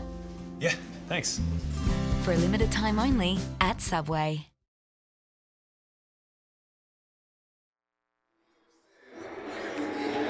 Back here in Chicago inside the Coach's Aid halftime report on MPBA Primetime. Champaign leading Windy City 75 to 55. Alvin Washington back at the Kroc Center with me. My very special halftime guest, the star guard for the Chicago Force out of UConn, Darius Smith. How you doing, man? I'm all right, you? Hanging in there. I tell you, it's been a tough last few games for the Force, but it hasn't been for the lack of trying because you guys have been in every game within this 4-game losing streak, and you've had pretty decent leads. Unfortunately, you get snake bit at the end. Twice you've lost by 3 points to the same Swarm team. What is it? Is it just trying to get over that mental hump? It's most definitely it's a mental hump, and we got to learn how to close out games. Because as you say, we had leads in most of these games, and it seems like in the last 2 minutes, we kind of like we unravel, and we got to do a better job as a team about closing games out. Well, you've got a big one coming up tomorrow against the Bloomington Flex on the road at the U.S. Cellular Coliseum. And you're about a half game out of 4th place behind the Gateway team, who unfortunately you lost to last time we were here at the Kroc Center. Then the Bloomington Flex are coming in literally almost with the same makeup as the Swarm. What's going to be the difference in trying to get past the Flex this time? It's all about what we do as a team. We don't really try to go out there and, try to pick apart the next team, because we feel like anything that we do as a team, as the Chicago Force program, if we play our basketball and our style of play, it's not another team that I feel that can beat us. It's just the mental part about us getting over that hump and finishing out and closing out games. Talking with Darius Smith, the star guard for the Chicago Force, here on the Coach's 8 halftime report. 75-55, the Champaign Swarm lead the Windy City Groove. You have been tearing up the steals charts. 3.4 a game. You had a league high 11 a few games ago. Coupled with that, a 4.2 assist clip that's also very high in the league. But you attribute a lot of that experience not only to playing at UConn, but also, if memory serves me right, you being a backcourt mate of Patrick Beverly at Marshall. Oh, yeah, that is correct. My freshman year, I started with him, me playing the point and him playing the 2. So that was one of the most competitive people I ever played with and against. What is it about playing in that Red West Conference that people respect so much all across the nation that has allowed you to be successful? I think it's because no matter if you're the top team or you're the bottom team, everybody plays you like you're the top team. So you got to come out and play every single day. No days off. We've been pleased to be talking with Darius Smith, the star guard of the Chicago Force, here on the Coach's Aid halftime report. His Force head to Bloomington tomorrow night to take on the Bloomington Flex. My good friend Craig Feta will have the call from U.S. Cellular Coliseum. That'll be at 7 o'clock tomorrow night. Darius, thank you very much. Good luck, and we will see you Sunday for the big doubleheader. All right. Folks, don't move a muscle. We're back for second half action. The Groove trying to get another note right. Hopefully, they're down 20 against the Champaign Swarm, 75-55. It's MPBA prime time, and only on the MPBA Broadcast Network.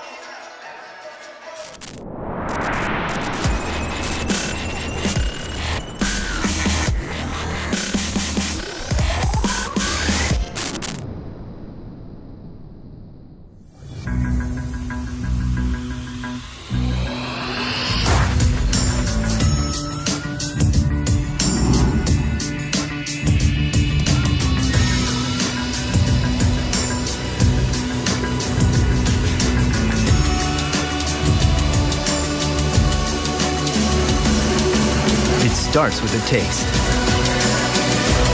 Coca-Cola Zero. Make it possible.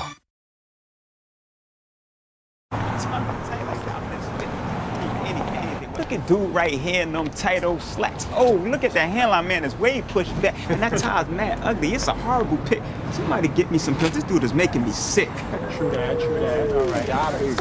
Hold on to my clean shirts and please don't get them dirty, cause I know you're gonna drool when you hear me getting wordy. Cause I'm a walking, talking, smacking human encyclopedia. You thought I'd stop there, but now I'm getting greedier. I'm a promotion in motion, and by now you got the notion that I got strategic plans coming out my ears. My key points and decks will bring y'all to tears. Turning pennies into dimes, I shift paradigms. But how you gonna let a marketing rep rip your rep and slip adept rhyme schemes in that your mind only dreams in? I bet you all wonder why my rhyme is so tight.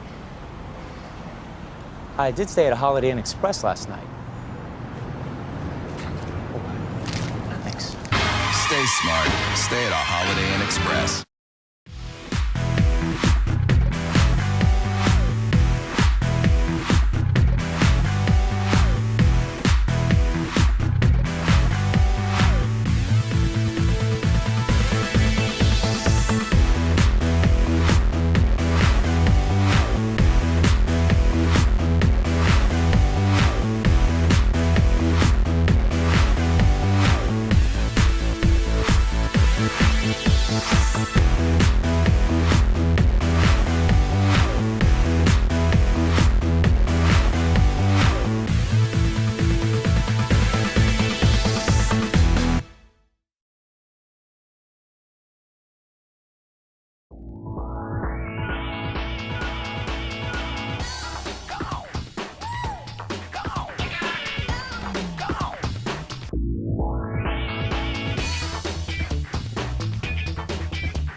Every day at Subway, we prepare for something big. That's why we can get 3 serves of crisp veggies into each sub within our range of delicious chicken Subway footlong favourites. For under $10, you can choose from chicken teriyaki, chicken and bacon ranch melt, chicken schnitzel, or the ever-popular chicken classic. Chicken Subway footlong favourites. A whole lot of lunch, each for under $10. Are you happy with that?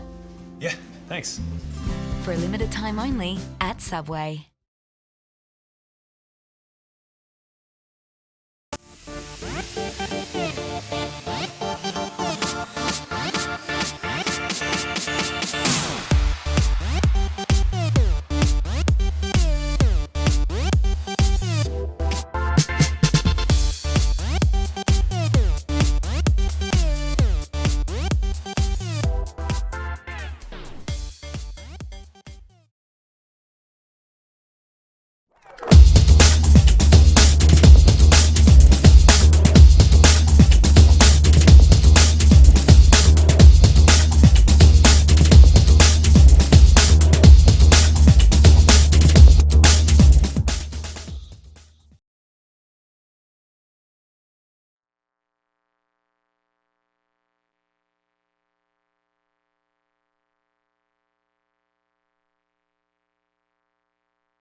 With executive producer Dean O'Neill, coordinating producer tonight Chris Phillips, Alvin Washington, Scott Beatty, kicking it at the Kroc Center in Chicago.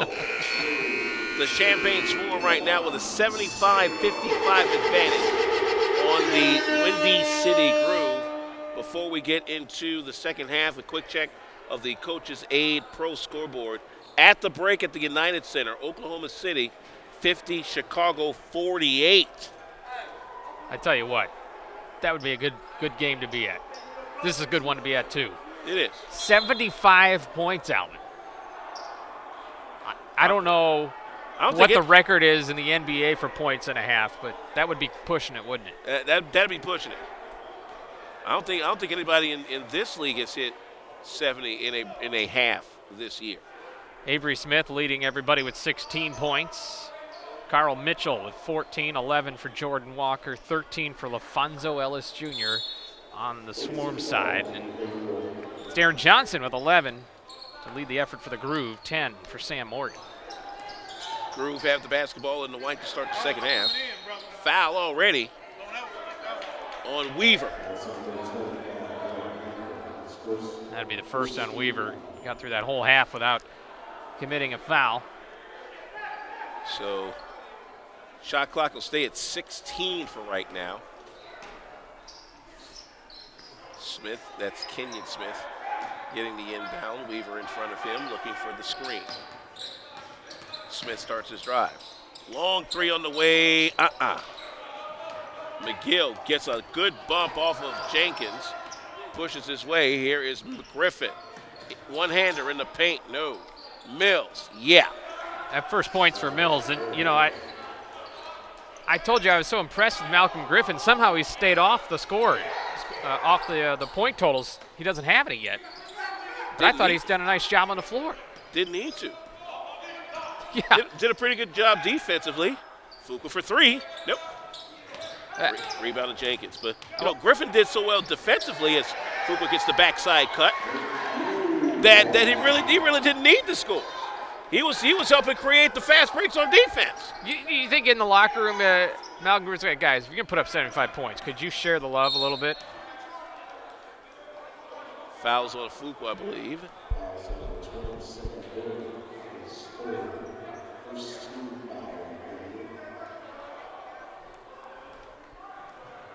I didn't quite catch that, partner, who that was on. They called it, looked like it was on Jenkins, his third. Here comes Griffin from the top of the key. Nope, not able to connect as of yet. Morgan with the rebound. Kenyon Smith drives out to Fuqua. Boy, this flexing, swarming defense is nice. Kenyon Smith over the river, through the woods, and back to Grandma's house. Gosh, it has not been a good night for the Grooves today. You know what? I think if you would have told the Groove that you're going to put up 55 points in the first half, they would have taken it. They just didn't know it was going to be 75 against that they're giving up. Don't you think? Well, look at what they've had to deal with. A swarming, no pun intended, pressure defense. Shots like that by Carl Mitchell, and he's made most of those. Here's Fuqua the other way. Yeah. All right, and here's where the Groove are going to come out here. The third quarter is going to do a lot here. The Groove are going to come out with a fight here. They don't want to get kicked around anymore, and the Swarm can't get lackadaisical, and they have. Here's McGill. Griffin. Inside to Smills. No problem. See, when you're 6'7", 6'8", you can pass over the defense all day.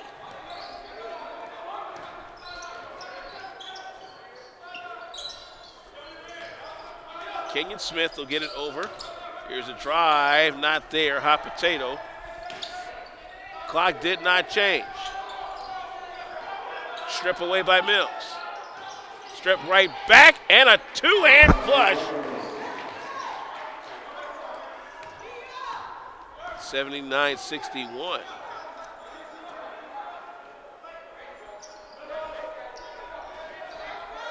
McGill inside, there's a right back at you.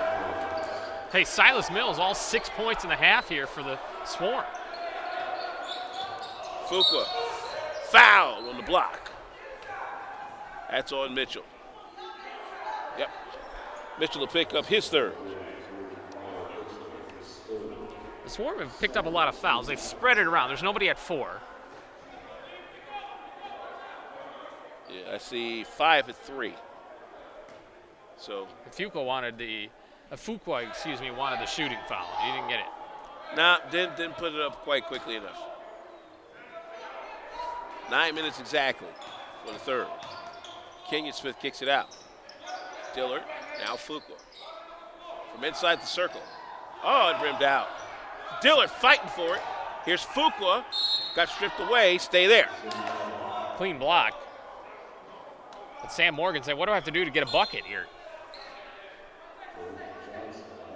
Jordan Johnson will come in. So a little smaller lineup for Handy Johnson's Windy City Groove squad.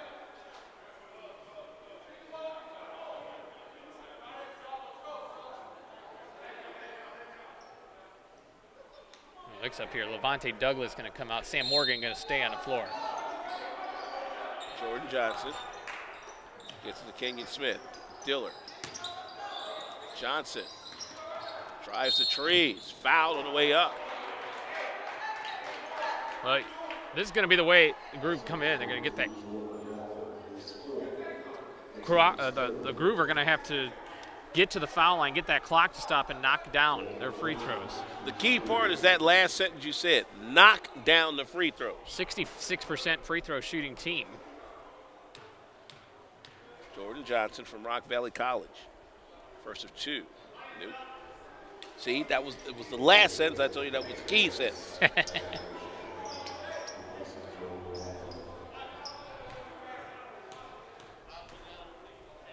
Johnson, a 50% free throw shooter, does it there.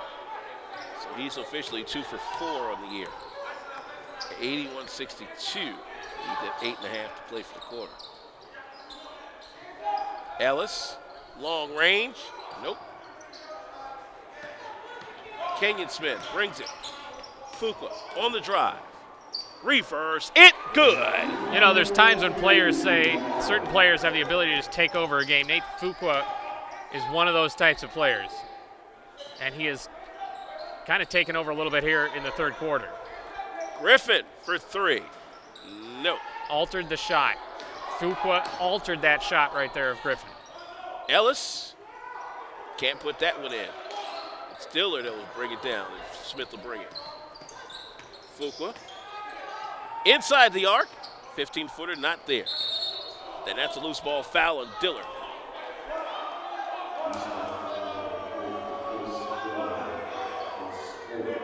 Fourth on Dillard. That's key, because they need Dillard's long mid-range shooting. You know, for what it's worth, the lead, even though it's gotten up to 20 points, has not gotten out of hand. You're right. Avery Smith for 3. Shot that like a free throw. Didn't even leave the ground. Jordan Johnson will bring it back the other way. Fuqua stripped by Griffin. Avery Smith behind the back. Stopped at the elbow. Mitchell. Now it's Griffin. Wow, he's going to finally get some tallies on the board. Perhaps. The way the free throw shooting is going right now, on both sides, it might not go. 5th foul on Chris Dillard. Wow. 20-second timeout called. And as we've got a moment here, just a reminder once again, fans, you now can pick up archives of this inaugural MPBA season. Thanks to our great friends at Coach's Aid. Just visit their website, coachesaid.com, or our website at thempba.com. And a reminder to Champaign fans that the Swarm are home on Saturday night, 7 o'clock. Big matchup against the 9-2 St. Louis River Sharks. And Alvin, I think right now St. Louis is the best team in the league at this moment. I would say so, especially when you still have Keith DeWitt on the club. You lose Brandon Hogg, but when you got Gerald Brooks as well. Gerald Brooks is he creates space and has some step back threes. There's no way you can defend that. There's just no way. You know, they are the team that's been lurking in that top 3, and now they've got their chance to really put the foot on the accelerator, as Malcolm Griffin cannot get his first point as of yet. Griffin, who came from Morocco, his first pro season. Back end's good. The Fresno Pacific grad makes his first MPBA point, but boy, defensively he has been the truth. Kenyon Smith underneath. Here's oh wow! So much for that one handcuff. The Euro step almost goes for Griffin. Here's DJ on the rebound to the cup. Get that out of here to Silas Mills. Carl Mitchell back the other way. He Euro steps. Nah, not there. Not what you see Carl Mitchell do. Wow. And Chris Daly was saying to his squad, you've got to finish. You've got to finish. Yeah, tell that to Sam Morgan of the Groove with that one hand cuff. Everybody's got to finish right now. Here's Fuqua. Gets it way back out to DJ. Baseline 15. Mills. Here we go. Here comes Avery Smith. Two-hand flush.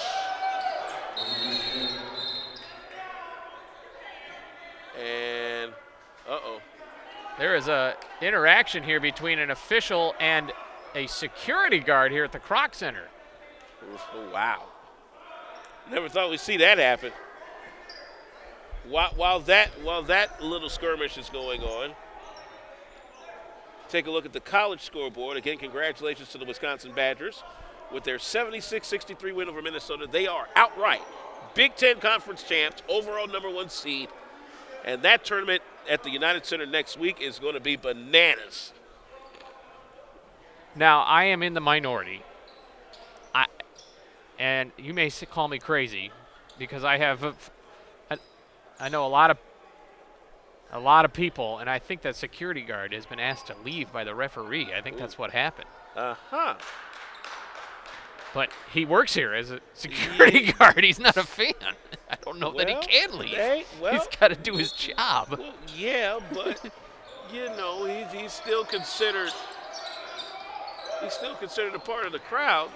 Just because you're doing your job, don't mean you can't do your job and affect things too. Is that bucket of false?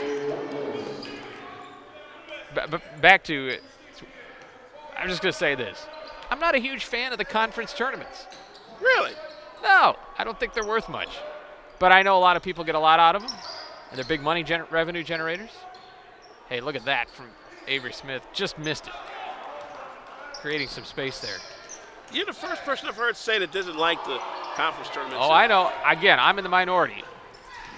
LaFonso Ellis. Oh, wow. Fuqua was there. I'm surprised that wasn't a charge. Johnson not there either. Boy, they just launched him up. I will say this, for the Big Ten Conference, having not had a tournament for a long time, their conference tournaments this last 10 years have been nothing short of just crazy. They've been in Chicago, and they have had crowds up the yin-yang. We'll talk more about that in a moment. Swarm by 18 on the Groove, 5:35 in the third in Chicago.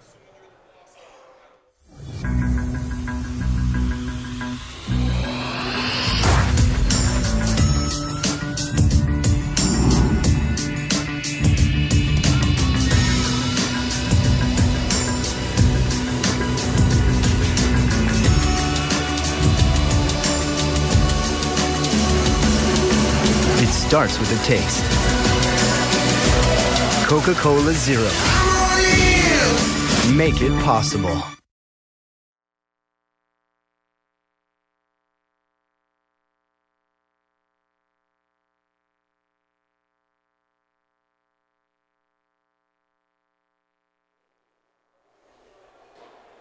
Back in Chicago, Swarm still maintaining an 18-point lead on the Groove.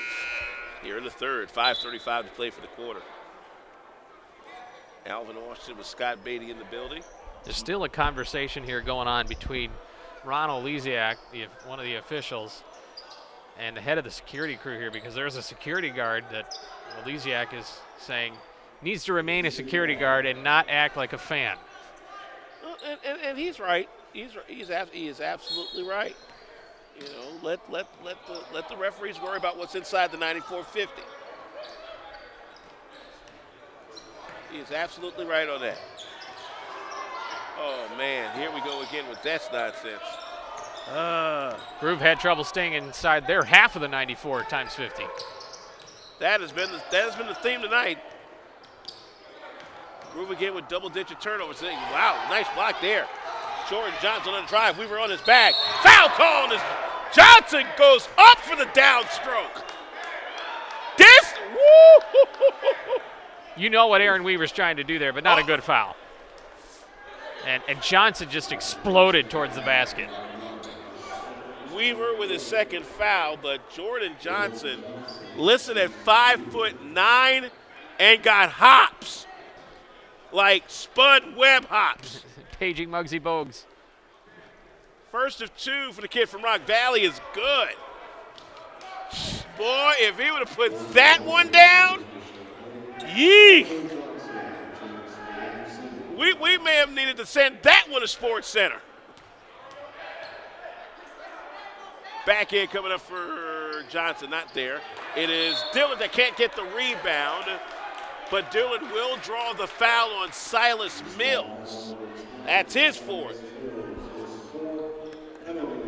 Silas Mills been prone to the fouls. Yeah, and now it is Dillard that'll go to the line here for the rest of the quarter at 5:08. So they're keeping Dillard in here with 5 fouls. There's a roll of the dice here, but you know, what do you got to lose if you're the Windy City Groove? Besides your 6th in a row. You know what I'm saying? Not much. Dillard out of Finger High School. First of 2 on the way. No. Oh, boy. Tell you that when they see this stat sheet tomorrow and they see all these missed free throws.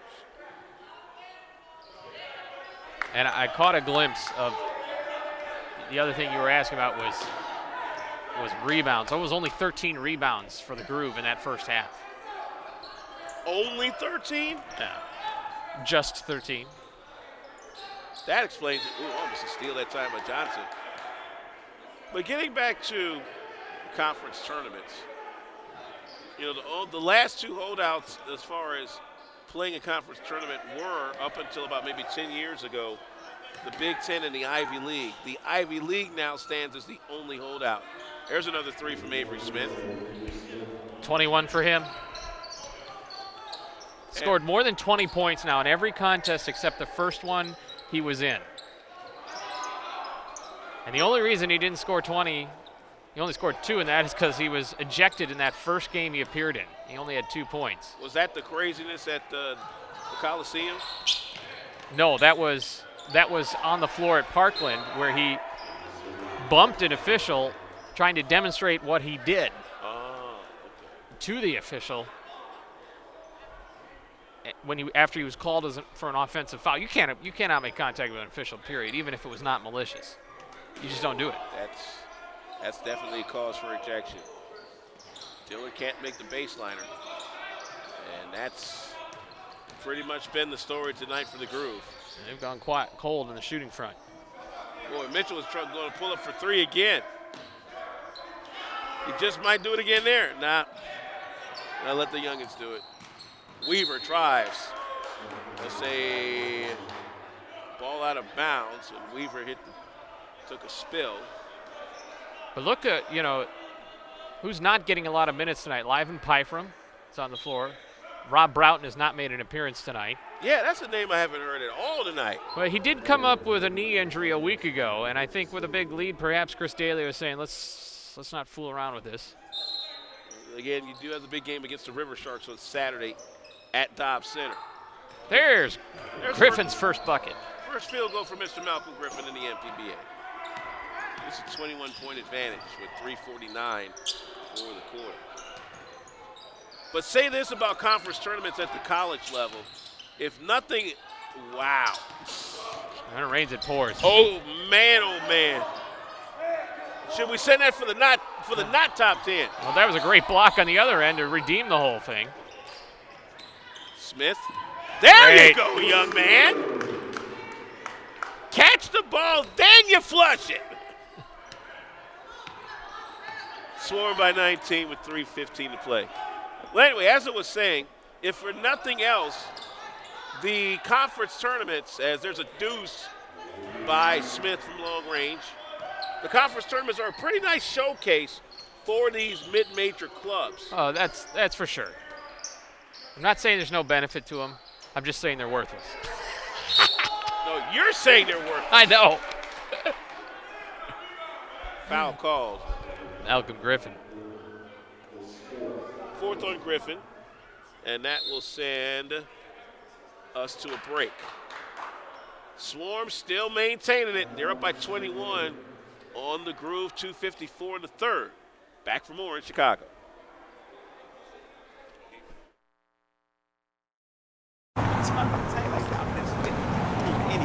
Look at dude right here in them tight old slacks. Oh, look at that handline, man. It's way pushed back. And that tie's mad ugly. It's a horrible pick. Somebody get me some pills. This dude is making me sick. True that. All right. Okay. Hold on to my clean shirts and please don't get them dirty, cause I know you're gonna drool when you hear me getting wordy. Cause I'm a walking, talking, smacking human encyclopedia. You thought I'd stop there, but now I'm getting greedier. I'm a promotion in motion, and by now you got the notion that I got strategic plans coming out my ears. My key points and decks will bring y'all to tears. Turning pennies into dimes, I shift paradigms. But how you gonna let a marketing rep rip your rep and slip adept rhyme schemes in that your mind only dreams in? I bet you all wonder why my rhyme is so tight. I did stay at a Holiday Inn Express last night. Thanks. Stay smart. Stay at a Holiday Inn Express.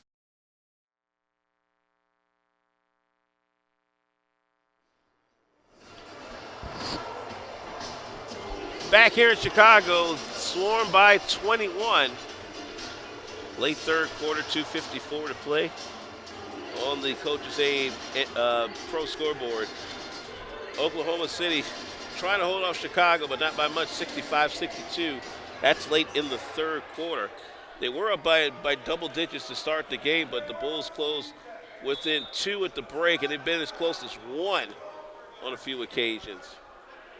The interesting thing is to see if Russell Westbrook can pull off a 5th straight triple-double. I'm excited for the upcoming matchup between the Bulls and San Antonio. That's just two teams that play basketball in a beautiful way. That's going to be a barometer for the Bulls, especially considering Derrick Rose, Jimmy Butler, and if he's not available, Taj Gibson. Yeah. All 3 of those are out. First of 2 up and no good. Fonte Douglas been quiet tonight. Man. 91-70. You cannot miss free throws like this if you're Chicago. Or should I say Windy City. Back end's good. It's good. It's a good thing they don't do 1-and-1s in the pros. That would not be nice. Uh-oh. Here comes McGill. Woo, almost lost that potato. I'm not sure how he got away with that. I don't think anybody else touched that ball. Incoming. Well, that's a couple of guys that just aren't used to playing with each other yet. That stuff will get cleaned up, and Malcolm Griffin there. But again, seeing Malcolm Griffin come right out the gate and just apply the defensive philosophy of Chris Delio, the head coach of the Swarm, boy, he paid dividends immediately. Jordan Johnson kicks it out, offensive foul. Coach Delio, one of his favorite phrases is a dog in a fight or fight in the dog, whatever. It's not the size of the dog in the fight, it's the size of the fight in the dog. He will constantly, I need more dog in you. Yeah. And those are the guys that he wants, and he screens. He gets recommendations on guys who are going to play hard. Wow. Speaking of hard, that's probably one of the reasons why Aaron Weaver's in the starting lineup tonight. Double digits for him. And that ball lost out of bounds by Fuqua. It is a 22-point advantage for the Swarm with 2:12 to play. Fuqua saying he got knocked in the face. I'd say it has been a rough February and early March, as Walker will put that one in. It's been a rough February and March for Windy City. And the way things are going here, as there's a foul, McGill will get that one. That's his first.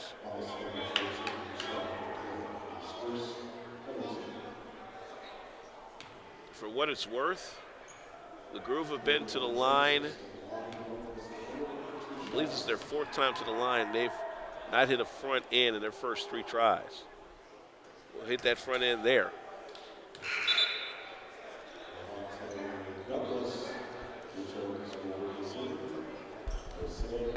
Sam Morgan checking back in here for Devion Jenkins.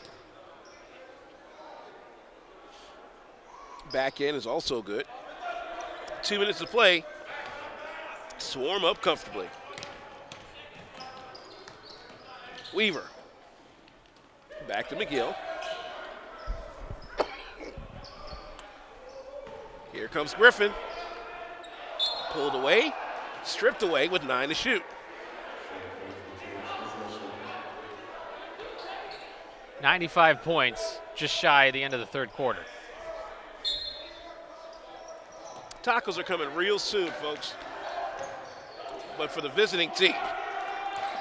And Malcolm Griffin's just put him 3 points closer. Foul called. Or is that a turnover again? Nope. Kick violation.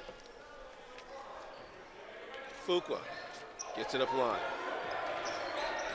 Douglas burrows his head. Wrong person, kid. McGill. Here comes Weaver for 3. Nope. Down to Douglas. Yep. That is Sam Morgan. Sam Morgan, by the way. Griffin, foul by Dillard. He's gone. That'll do it for him. That's his 6th. That's the limit. First in the last 2 minutes. So Chris Dillard's out of here. Darren Johnson will take his place. Well, that hurts the groove because that's really, not having him on the floor takes away a decent post presence. 111 here for the third. They're going to say that was a non-shooting foul. Makes it even worse. Fuqua guarding Walker. Mismatch there that McGill was calling for. Now, that was a mismatch. Carl Mitchell puts him at the century mark. Tacos, 100-75. Carl Mitchell has blazed from outside this evening and has really opened this floor up for the Swarm. And stuff like that have continued to help the Swarm maintain this advantage. Good whip pass. It's Weaver. Yep. Yep. 102-75. Johnson inside the arc. Nope.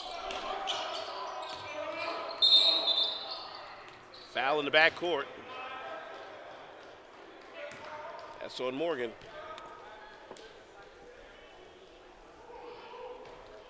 That'll send Rashard McGill to the line. Yep.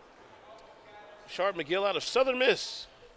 Yeah, he started in a couple of different places in Iona.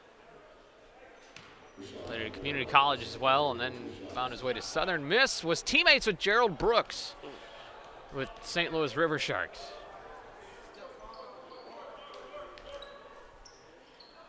Dana Gibbons will come in for Jordan Johnson for the Groove. 24.5 left here in the third. Back end's good. I think this is the first time I've called tacos for the visiting team in the third quarter, I think all season. Whoops. Alley oops. Would have been fun. 10 to play. McGill looking to drive. Starts his drive. Spins. Taken away by DJ. 2, 1. He got it. 103-77 is how we head toward the final 12 minutes of this one. But not looking good for the Groove as they could fall behind the 8 ball for the 6th straight game. Last 12 minutes of this one coming up. This is MPBA Primetime on the MPBA Broadcast Network.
This copyrighted broadcast of the Midwest Professional Basketball Association may not be reproduced for any reason without express written consent. He's Scott Beatty, coordinating producer Chris Phillips riding shotgun. I'm Alvin Washington, welcoming you back to the Kroc Center in Chicago. And if you're a Windy City fan, you probably have said this game is about everything, including a Kroc. And that's putting it nicely. 103-77. Unfortunately, the Groove have hurt themselves with costly turnovers where it wasn't necessary. Tape don't lie, bro. Speaking of tape, fans, you now can get archives of this inaugural season here in the MPBA. Visit thempba.com or coachesaid.com and search for Midwest Professional Basketball Association for more information. Swarm with the basketball in the black. They'll run some clock. Oh, there's a steal. Darren Johnson takes it to the cup and score. Darren Johnson debuted this year with 36 points against the Swarm. And I think he's a solid player. Jenkins, foul. Make that Douglas, excuse me.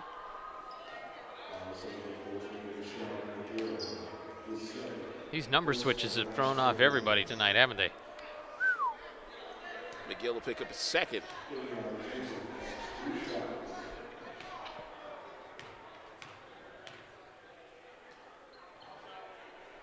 First of two on the way. Yeah.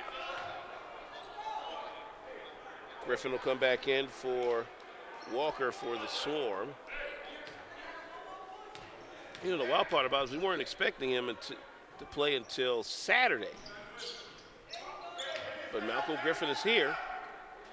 And even though it doesn't show in the scoring department, his defense has made an immediate impact.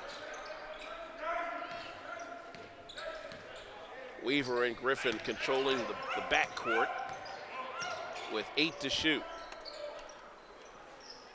Weaver on the drive. Blocked. St. Fort there to clean it up, as always. Sam Morgan with a block from behind. Clean. Here's Fuqua, stripped away by Avery Smith. But yeah, Mark St. Fort, one of the leading offensive rebounders in the league. And Fuqua stepped on the line trying to make the steal and couldn't hang on to it. But yeah, he along with Derek McDonald, clearly the top wipers of the offensive class.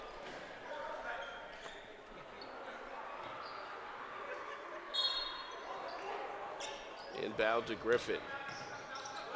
One-hander in the paint. Wow.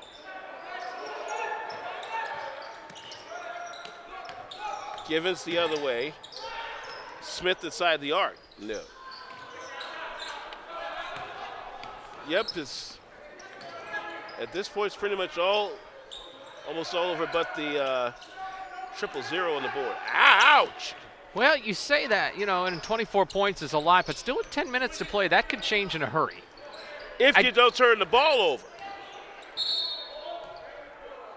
McGill will get called for the foul on the hold. Yeah, he was kind of hugging Sam Morgan there, and that's 3 on McGill. Third on McGill. And 2 on the team this quarter. Here we go. 10-11 to play. Swarm by 24. Givens will get a screen. So much for the pick and roll. You pick up your dribble, that's what happens. Avery Smith picks up and rolls that one through the cup. He was hanging on that rim. He nearly got called for that technical. 26-point lead now, and shot up, offensive foul. Offensive circle there. And St. Fort was just outside of it.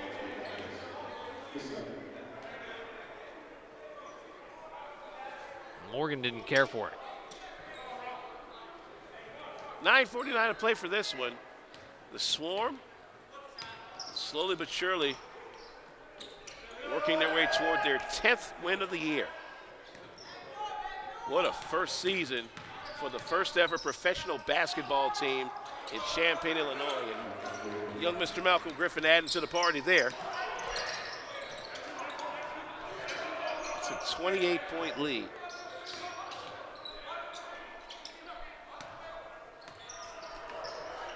Crossover, drive, wow.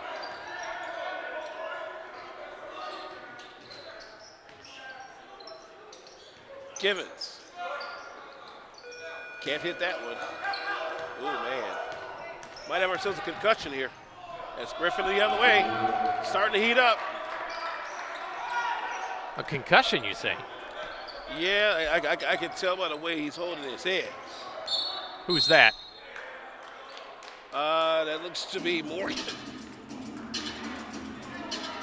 Shard McGill also holding his head. That looks like the ones that bumped their heads. Let's take a break with 8:51.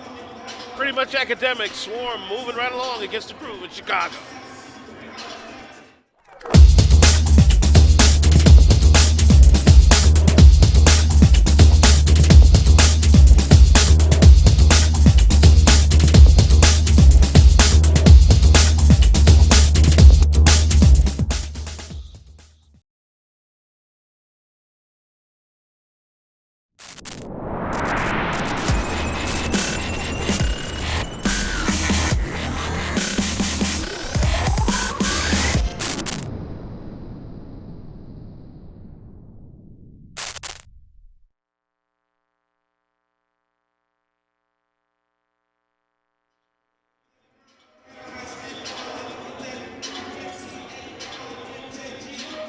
Back in Chicago on the MPBA Broadcast Network. It's MPBA Prime Time. And the Champaign Swarm making mincemeats of the Windy City Groove, 111 to 81. 8:51 left here in this fourth quarter. Tomorrow night, we switch the scene to U.S. Cellular Coliseum. That's where the Bloomington Flex are waiting on the Chicago Force. You'll be there, I assume? Craig Fada will be there. Huh? You get a Friday night off? Yeah. Tip-off time, 7 o'clock. You can catch it right here on thempba.com. Your Swarm in back for another game at Dobbs Center. We'll take on the St. Louis River Sharks. That's Saturday night at 7.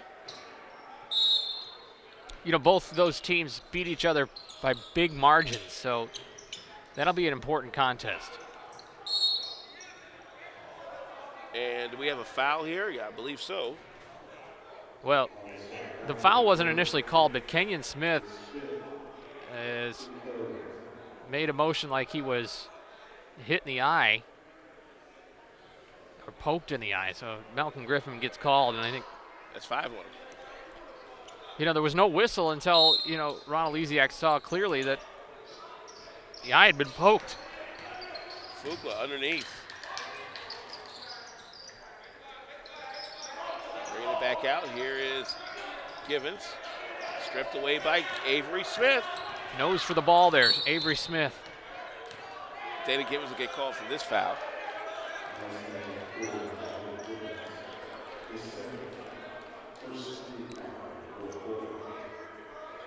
But the way the St. Louis River Sharks, they opened the season 3-0 and then came into Champaign and the Swarm smacked them around. And, you know, there was the thought that maybe St. Louis is not really a 3-0 type team, but they really are. They weren't ready for the Swarm that day, and it was the back end of back-to-back games. But then the Swarm came down to St. Louis and got hit with a ton of bricks. Keith DeWitt, Brandon Hogg, Gerald Brooks. Nice move, spin there by Sam Morgan. Still a big lead for the Swarm. Just goes to show you any team can be beaten on any given day in this league. Avery Smith a little short. He's been hot from downtown today, though. Kenyon Smith, offensive foul. That's his fourth.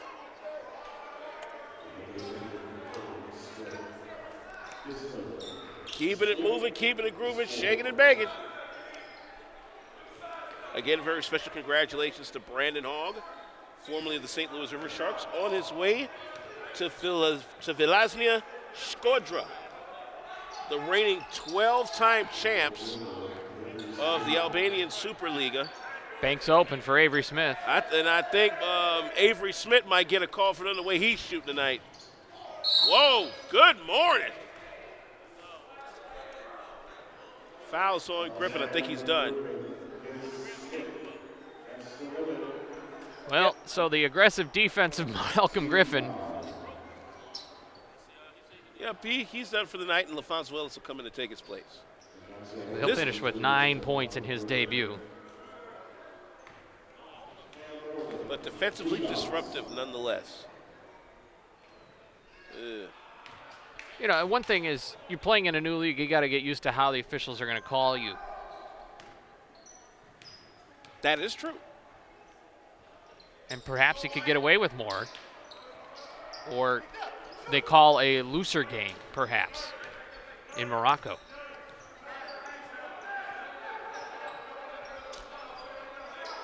Avery Smith again with the basketball. Swarm up by 31. We'll stay there for a moment. Mark St. Fort would get another offensive rebound. Ouch. That is a veteran creating space and then creating the foul. He has got to get a look at the next level. Well, he's been at the next level. He's been overseas in places like Lebanon and Iran.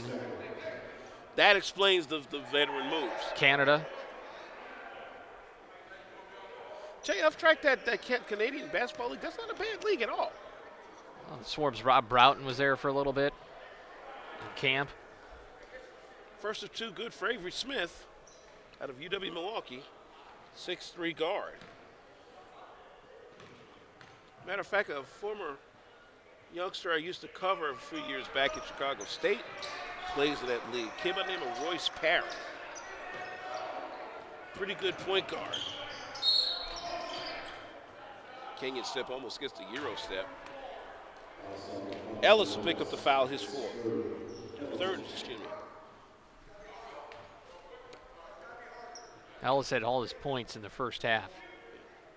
He's not played much here in the second half, but you know, Chris Daly is going to be starting to think about saving bodies for that Saturday game. Yeah, because that's going to be a rough one. Kenyon Smith will drop the first of two.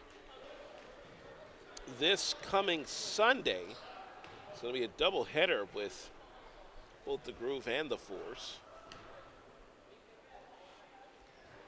As the back end will fall.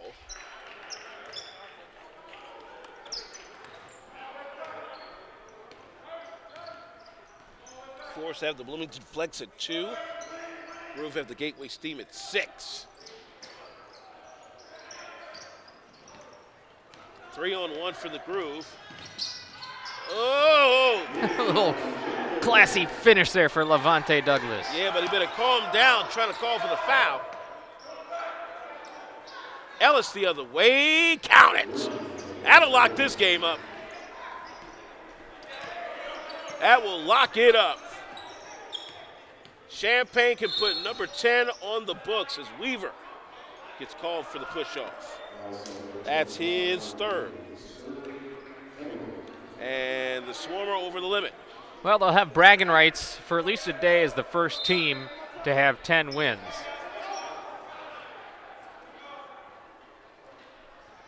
.619 to play for the quarter. And it's bonus time, so. Yep, Swarm are over the limit.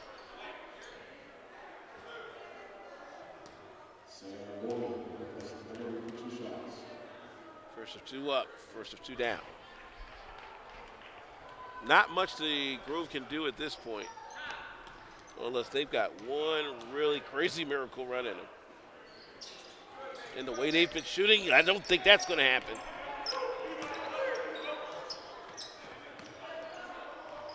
The Swarm, I can honestly say, is one of the few pro teams I've seen where, quite honestly, the defense sets the offense up. You're right. and that has started from the beginning with Chris D'Elio. It's not well, this is the players I have, and so this is how we're going to get it to work. It's I'm going to find a defensive team, and the guys that weren't playing defense like he wanted aren't there anymore. I'm surprised Matt Neville's not in the lineup anymore. There's another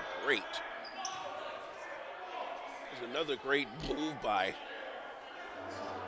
Mr. Avery Smith. Well, that time they called the offensive foul. Nope.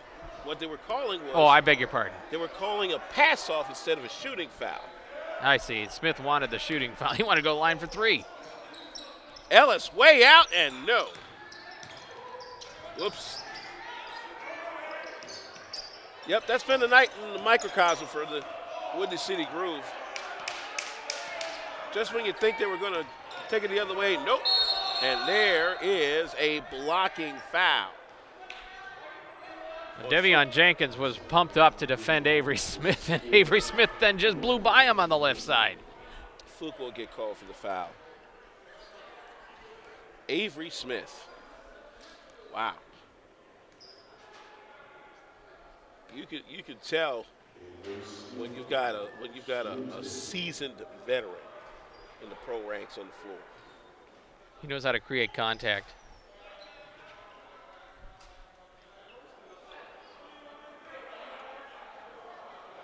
Now there's some discussions going on between Ron Elysiak and various players on the floor.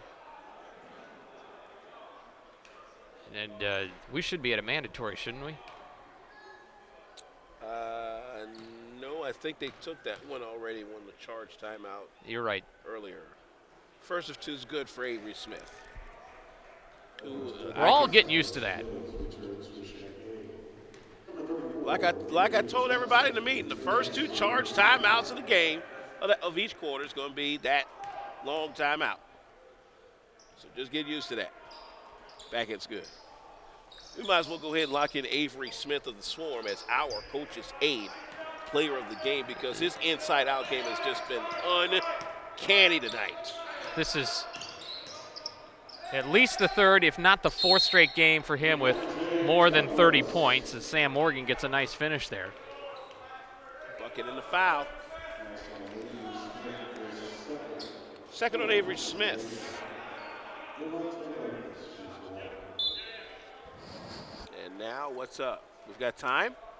We certainly do. 20-second timeout. As we keep it here with 5:25 to go for the game. This is the 4th time that Avery Smith has scored 30-plus points. He's getting up there in Justin Bocott territory. I'll tell you what. While we've got a quick moment here, we're about 12, 13 games in. If you had your ballot right now, give me your first team All-MPBA. Well, a couple of guys come to mind. Mm-hmm. Justin Bocott. I'd say he's unanimous. You know, I don't think there's a better guy that can get to the rim than Justin Bocott in the league. Derek McDonald from the Chicago Force. I don't think there's a guard that creates space, and that turnaround fadeaway is deadly when it's on. Avery Smith has come on. I don't think he's just a great shooting guard and can break guys down. So in the guards there, I definitely put those 3 in my conversation. Now, he hasn't played as much. And what do we have here?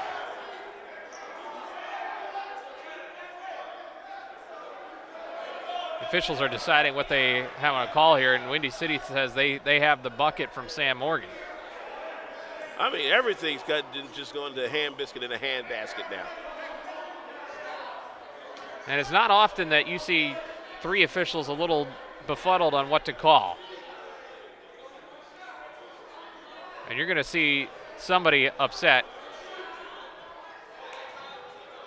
Oh, wow. Now we got to go to the table. I'm going to bring both coaches in. I tell you, this has been one interesting night especially if you're in the Windy City groove. I mean, you've basically had it handed to you since the beginning of the second quarter.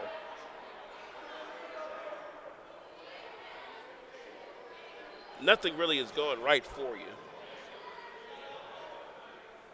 One of your best mid-range shooters is out of the game, fouling out.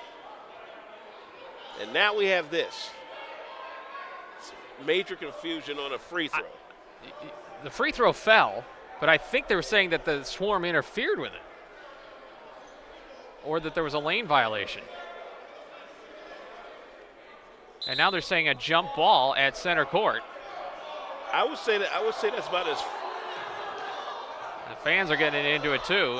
We'll see if we can get an explanation. Well, this is one of those when in doubt type situations. When in doubt, center jump. Did the bucket count? They counted it. How does that result in a jump? When in doubt, jump it up. Hey, it's going to be Swarm ball anyway. If the bucket counted, shouldn't it just automatically be Swarm ball? I've never seen that. You know, that's that part of the rule book you never see. We need Mike Pereira. We need to go to New York and get the rule explanation. Somebody! There's a drive, a reverse, and a score. And now a steal by Smith. Jenkins again. Yeah! Oy.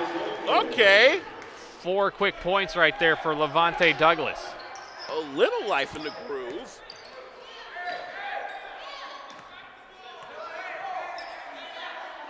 But they've been behind the groove all day long. Ellis. Almost stolen. Smith drives. Yep. The gift that keeps on giving, an Avery Smith bucket. 4:22 to play for this game. Good pass. 2 shots coming up. We'll see. Maybe at the next break, we'll see if we can get an explanation on that. Is Avery Smith, by the way, now with 34 points. Now the league high is 44 by Tramel Adams from last week. Yeah, and I don't think that Avery Smith's going to get there. He could. 4:17, the way the Swarm have been racking up points, don't put it past them.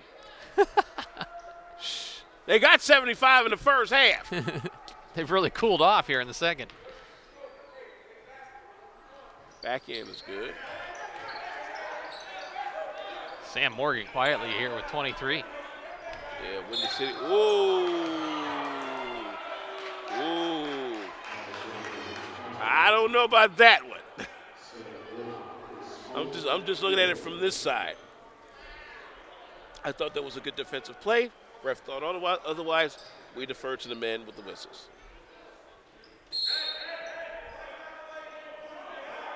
And the Swarm are just going to get a delay of game warning. That's a technical. If I'm not mistaken, that's their second one. Yeah, and that's a technical foul. Avery Smith was over talking to his coach, Chris Dalo, instead of lined up in the lane. I'm like, okay, we are this deep into the season. You should know by now when they say line it up, line it up. I mean, you give up free points on simple stuff like that. And I'm telling you, when we get to the playoffs, watch that comes into effect. Watch what I tell you. It's largely inconsequential probably at this point, but in this game. Yeah, but wait till we get inside the playoffs and you start seeing that possibly decide ball games. That's when you have to really be a pro. You know, they say line it up, line it up. You know, this isn't rec league, this isn't pickup, this is professional. Be professional.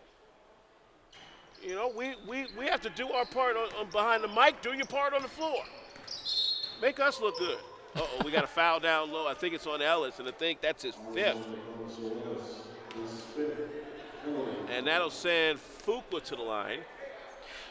You were talking about who would we put on that first team All-Star. I think Nate Fuqua is in that conversation as well. I think Aaron Weaver for the Swarm is also in that conversation. But how about the big men? Keith DeWitt from St. Louis. Definitely. I would say he's a near unanimous choice. Anthony Slack would be in that conversation from Bloomington. Yep. I would dare say Antoine Ware from Chicago. And here's my only hesitation with Antoine Ware. Sometimes inconsistent and gets in constant foul trouble. He's fouled out more than anybody in the league. That's true too. But he's really, he's a solid player down there. And then you got to talk about Tramel Adams too. Tramel Adams, I don't know. Here's why. Because he can light it up. He does. There's a few more guards a little bit better. Not discounting what Tramel Adams has done as of late, but there's been a few other guards that have established themselves. Darius Smith being one of them. I would consider him defensively. Oh yeah, if you're talking about a defensive team, Darius Smith's right there, obviously, with all those steals. Him. Definitely Brandon Hall. Love the way Brandon Hall played in the league. 23-point lead for the Swarm, but coming up on 3.5. Player of the year? Player of the year. Now that's tough. Earlier it would have been, wow. For sure, at the beginning, it was Justin Bocat. Definitely in the beginning, Justin Bocat. You could put Keith DeWitt in the conversation for Player of the Year. You could put Aaron Weaver in that conversation just because of the fact of the way he's been able to change the game both on and off the bench. I think that's a stretch as well as he's played. I think you look first more at a Derek McDonald who's led the league in points or is up there in points and leads the league in rebounding. No argument here. I mean, he was indeed a trendsetter. They're going to put St. Fort as on a loose ball foul. That's his fourth. That's two more shots coming up for Windy City. With the clock stopped at 3:24. Nathan Fuqua stepped to the line. Rodney Carwell, I would think, would merit a second team selection. He doesn't have the offense, but he has that defense. 13 league best blocks in one game. That's unreal. Nate Fuqua just so good at the line, isn't he? Man, just so fluid. I would definitely put Avery Smith, if not first team conversation. Oh, that's a definite offensive foul. Yeah, he lowered his shoulder like a linebacker right there. That's Vince Wilfork territory there. Fifth foul on St. Fort. It's got a little sloppy down here in the late minutes of this game, huh? But call it what you want. The Swarm have done their damage. Smith can't get it inside the arc, but they'll get the offensive rebound. Here's Fuqua for three. Count it! Wow, lead down to 17? Maybe I spoke too soon. Maybe, I don't know. Weaver. It's too early to foul, obviously, so the Swarm can bleed some clock. Weaver with the ugly one, hot potato. Who's got it? Fuqua. We'll go for three again. A three-shot foul coming up. Wow. And he's so good from the line. Could almost count on three made shots coming up from him as well. Avery Smith called for his fourth foul. And time called. Interesting comeback by the Grooves. They're within 17. 125, 108. Swarm up with 2:24 left in the fourth in Chicago.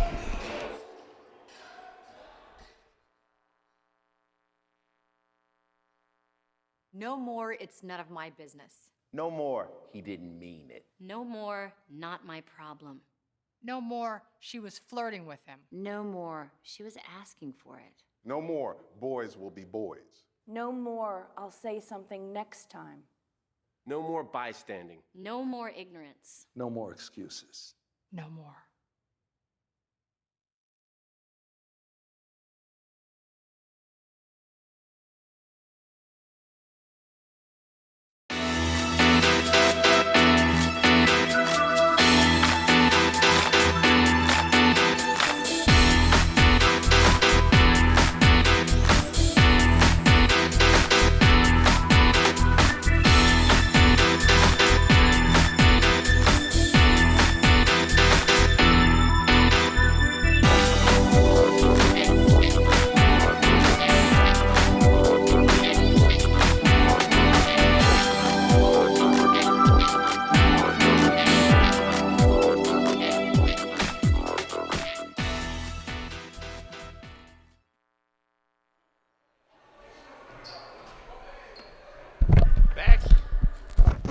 Back here in Chicago, 2:24 to play.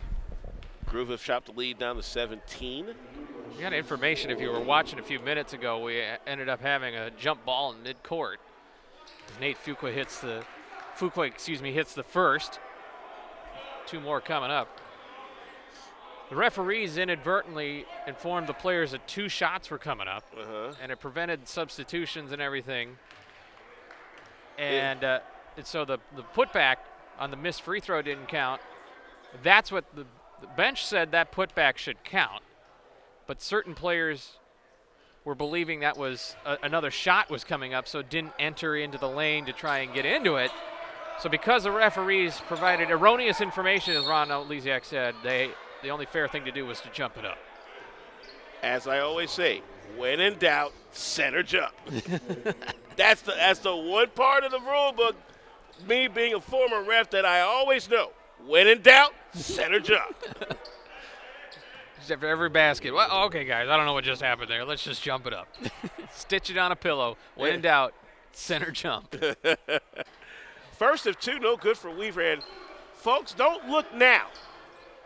This lead is down to 14. And we've got 2:18 left in this game. Yeah, the Swarm are just going to have to clamp down and make some free throws.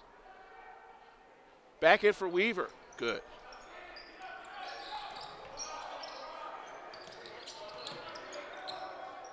Fuqua brings it down against Walker. Gets the high post screen. Here's a drive. Yes, and a foul! Levante Douglas. Levante Douglas here in this quarter with 11 points and an opportunity for a 12th. 5th foul on, I believe, Silas Mills. So he's got 5, St. Fort's got 5, and Ellis has 5. Griffin has fouled out with 9 points. This is a 13-point lead. Look out. It's 2:05 left. Believe it or not, there's still a lot of basketball left, and if the Groove can get their act together, they can make a game of this. I mean, literally.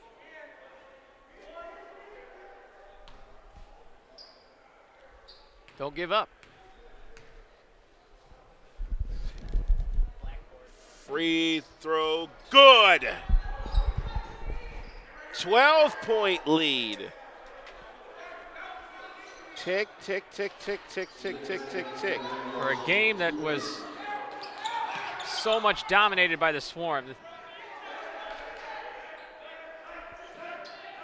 But again, they can run some clock. Down to 8. Down to 5 to shoot. No! Over the back, foul, going down. Liven Pyfrom inserted here at the last moment. St. Fort, I believe, is done. Yep, he's done.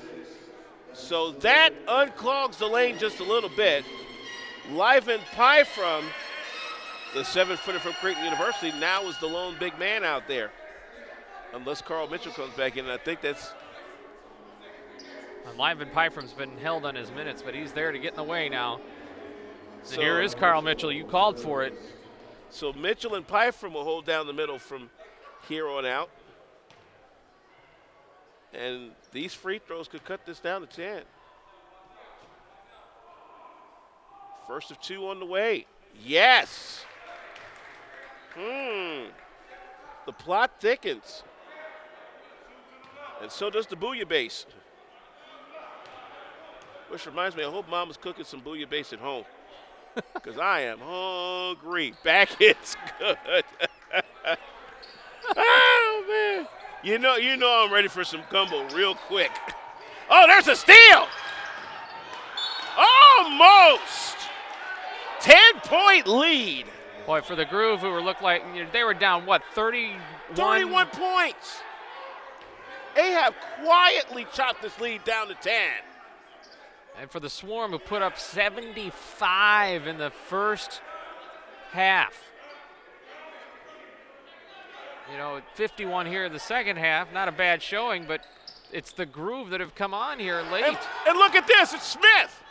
Jenkins. Fuqua can't handle it. Wow, that was a perfect opportunity. The Swarm should still have this in hand. 1:21 to play for this one. You get lulled with a big lead sometimes. And credit the Groove for not going away. Play clock down to 5. There's a steal by Smith. He's going to drive. Foul called on Weaver with 1:03 to play. This just got a little interesting, didn't it? Wow. 5th on Weaver. Kenyon Smith out of Southern Indiana. Up for 2 to chop this lead to single digits.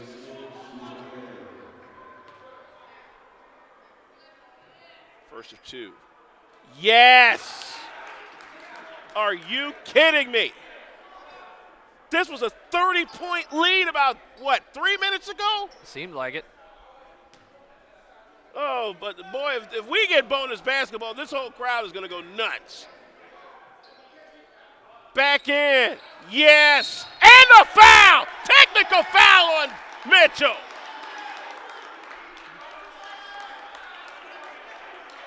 Nate Fuqua will go to the line to shoot it. Didn't see what happened except that Fuqua took a spill. Oh, no. Carl Mitchell yanked him down. That's what happened. And Oleziak immediately hit Carl Mitchell with a technical. So what should have been an easy win, this could be a 7-point lead plus the basketball.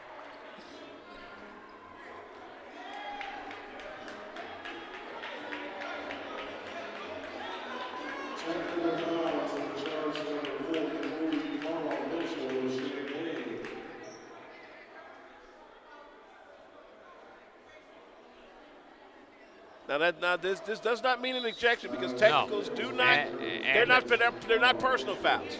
They're just technicals. Music was hit the road jack. No. And that is not an ejection. No. But Mitchell is going to go to the bench. Oh, quickly. Nathan Fuqua to the line for the technical to bring us. You know what though? Mitchell is. I don't know if he's just walking it off. He's putting on a shooting shirt and walking away. That'll be best to do in this situation. We're at a 7-point lead, folks. And Nate Fuqua on his own here has 9 free throws made in this quarter. All right, point of interruption, which means the Swarm get the ball back. All right, here we go. Now things get interesting. Under a minute. Under a minute to play. Battle for the ball is going to be a foul. And that will send the Swarm to the line. I think it's on Fuqua. That's his 4th. So he's got one more to give before the limit. All right. So just to be clear, Carl Mitchell just walking off some steam. He's not left the gym. He's not ejected, as we thought. 126, 119. What a battle back by the Groove. Weaver has struggled at the free throw line tonight. First of 2 for Weaver. Yeah. He keeps it at a 3-possession game. But, man, this is an 11-2 run since the 2:24 mark. Back in is no good. Kenyon Smith pushes it. 53 to play. He's fouled by McGill. And I believe he's gone. Let's check the table. Nope, that's his 4th. But that sends Kenyon Smith to the line to try and chop this back to 6. No need to foul in that situation if you're the Swarm. You know, the clock's your 6th man on the floor. First of 2 for Smith. Yes! Up there with the clock again. I think somebody kicked the clock. I think it might have been Avery Smith as he came in inadvertently. All right, there we are. Leads down to 7, 127, 120. Say, for the crowd that has stayed here, they're seeing another fantastic finish. Back in, Smith, yes! 6-point lead. The number of free throws shot in this quarter is really high. Oh, almost an 8-second violation. Illegal dribble on Smith. 40.4 left. A chance for the Groove to cut it to 4 or 3 with a bomb. I don't know how this happened. Alvin, I don't know how this happened. Neither you, me, nor the crowd watching the TV tonight. Here's Smith, driving, kicks it out. Jenkins looked at it with 16 to shoot. Can't waste any time. Top of the key for 3. Banks not open. Throw it the rebound to Jenkins. Here's Fuqua for 3. No! I think that'll do it. That's a big rebound there from Pye from. Weaver to Walker. They got a foul now. 10 seconds. There it is. Wow. 2 good looks at the bucket and they couldn't convert. The Swarm, it's hard to say they've earned this win at this point. You know, they needed every one of those 75 points in the first half. Wow, did they? I'm still in disbelief on this one.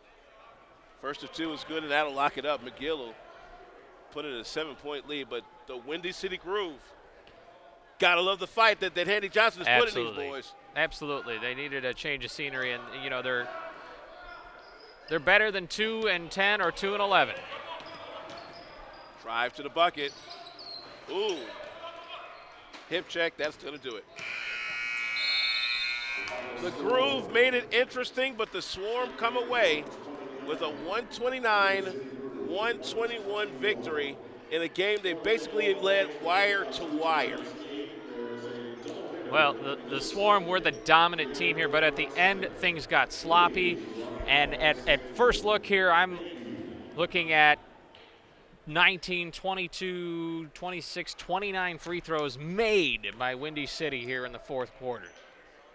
But it was the misses. Look at the misses. That's the difference in this contest. If they make any of those misses at the beginning of this quarter, we're probably playing extra basketball. However, your coach's aide, player of the game, Avery Smith of the Champaign Swarm. His totals and the rest of us in a moment from Chicago. Avery!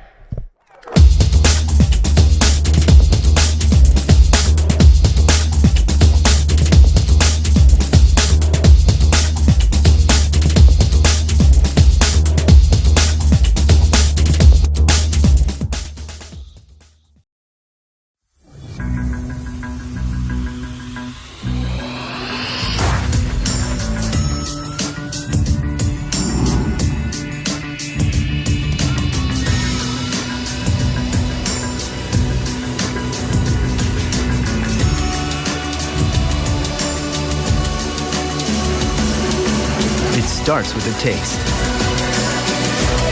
Coca-Cola Zero. Make it possible.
Back here in Chicago, a crazy ending to what should have been a pretty easy game for the Champaign Swarm, earning their 10th win of the year, first 2-10 here in the MPBA. They win it going away 129 to 121. The Windy City Groove have dropped their 6th straight game. They are now 2.5 back of 4th place in the race for the MPBA playoffs. This is the Coach's Aid post-game report. Alvin Washington with Scott Beatty back here in Chicago at the Kroc Center. Avery Smith, there go that man, 35 points, 5 of 10 from way downtown. 36, 36, and 35 in his last 3 games. And when he adds in the passing game and the distribution, he's a very good floor leader for the Champaign Swarm. 8 for 8 from the foul line as well. He led, if my numbers are looking at this right, 1, 2, 3, 4, 5, 6, 8 players in double figures, including Aaron Weaver with 16. Okay, I'm looking at the wrong. Wait a minute. Well, that's everybody. I don't need everybody. Oh, that's why. They got everybody mixed up with each other. Okay, that didn't look right. Okay, let's try that again. Okay, not 8 players in double figures. My mistake. Here's who he did lead. He led Aaron Weaver with 16, Jordan Walker with 13, LaFonso Ellis Jr. had 16, 17 from Carl Mitchell, including 3 of 5 from three-point range. For the Windy City Groove will fall to 2 and 11. Levante Douglas with 23, 27 from Nate Fuqua, who led his club. Devion Jenkins 22, 15 Darren Johnson, Sam Morgan with 10. But here is the key stat, and I think this pretty much told everything you needed to know about this contest, especially from when the lead was with about 2 points after the first quarter. The Groove had 23 turnovers. The Swarm had 29, but they had most of those late when the game was out of hand. At the half, the turnovers was 13 of 4 on the side of the Groove, and that's why the big lead was up at the break. Absolutely, and it ended up the Swarm needed all of it tonight. It's a 48-minute game. Swarm dominated this for about 42 minutes. Yeah, they also got 20 steals on the night as well, too. That certainly helps, but they're going to have their hands full on Saturday night with St. Louis. Oh, yeah, the River Sharks are coming locked and loaded. And for right now, I believe by percentage points, the Swarm are in first place. Yeah, the Swarm are in a virtual tie, and they at 10 and 3, but you got 2 teams at 9 and 2, so they're both it's a in dead first heat at place. the top. But everybody's going to play 20. So that's how it is at the end of the day. Again, your final score, 129-121. The Champaign Swarm moved to 10-3 on the year. The Windy City Groove dropped ugly to 2-11. Just some soul searching the next few days because they've got the Gateway Steam Sunday at 6 o'clock right back here at the Kroc Center. Our next game here on MPBA primetime tomorrow night, the scene shifts to the U.S. Cellular Coliseum in Bloomington. That's where the Flex are waiting to take on the Chicago Force. Tip time is scheduled for 7:05. We'll get on the air about 6:50 with the Coach's Aid pregame show. Craig Fade and the crew will have that call from deep down in central Illinois. Thanks to all the great staff here at the Kroc Center. Thanks to our executive producer, Dean O'Neill, coordinating producer, Chris Phillips. For my tag team partner, Scott Beatty, I'm Alvin Washington, reminding you that the preceding has been a very special presentation of the Midwest Professional Basketball Association, copyright 2015. You can get a copy of this game and other games right now. So as soon as we get off the air, you can get a copy of this. You can order a copy of this game. Just go to thempba.com and look for the story in regards to how you can pick up the archive package of the inaugural season of the MPBA and check out some of the other great games that have happened throughout the season. Live, free, and in HD, it's the MPBA on the MPBA Broadcast Network. Until tomorrow night, we say so long from Chicago, and take care, everyone.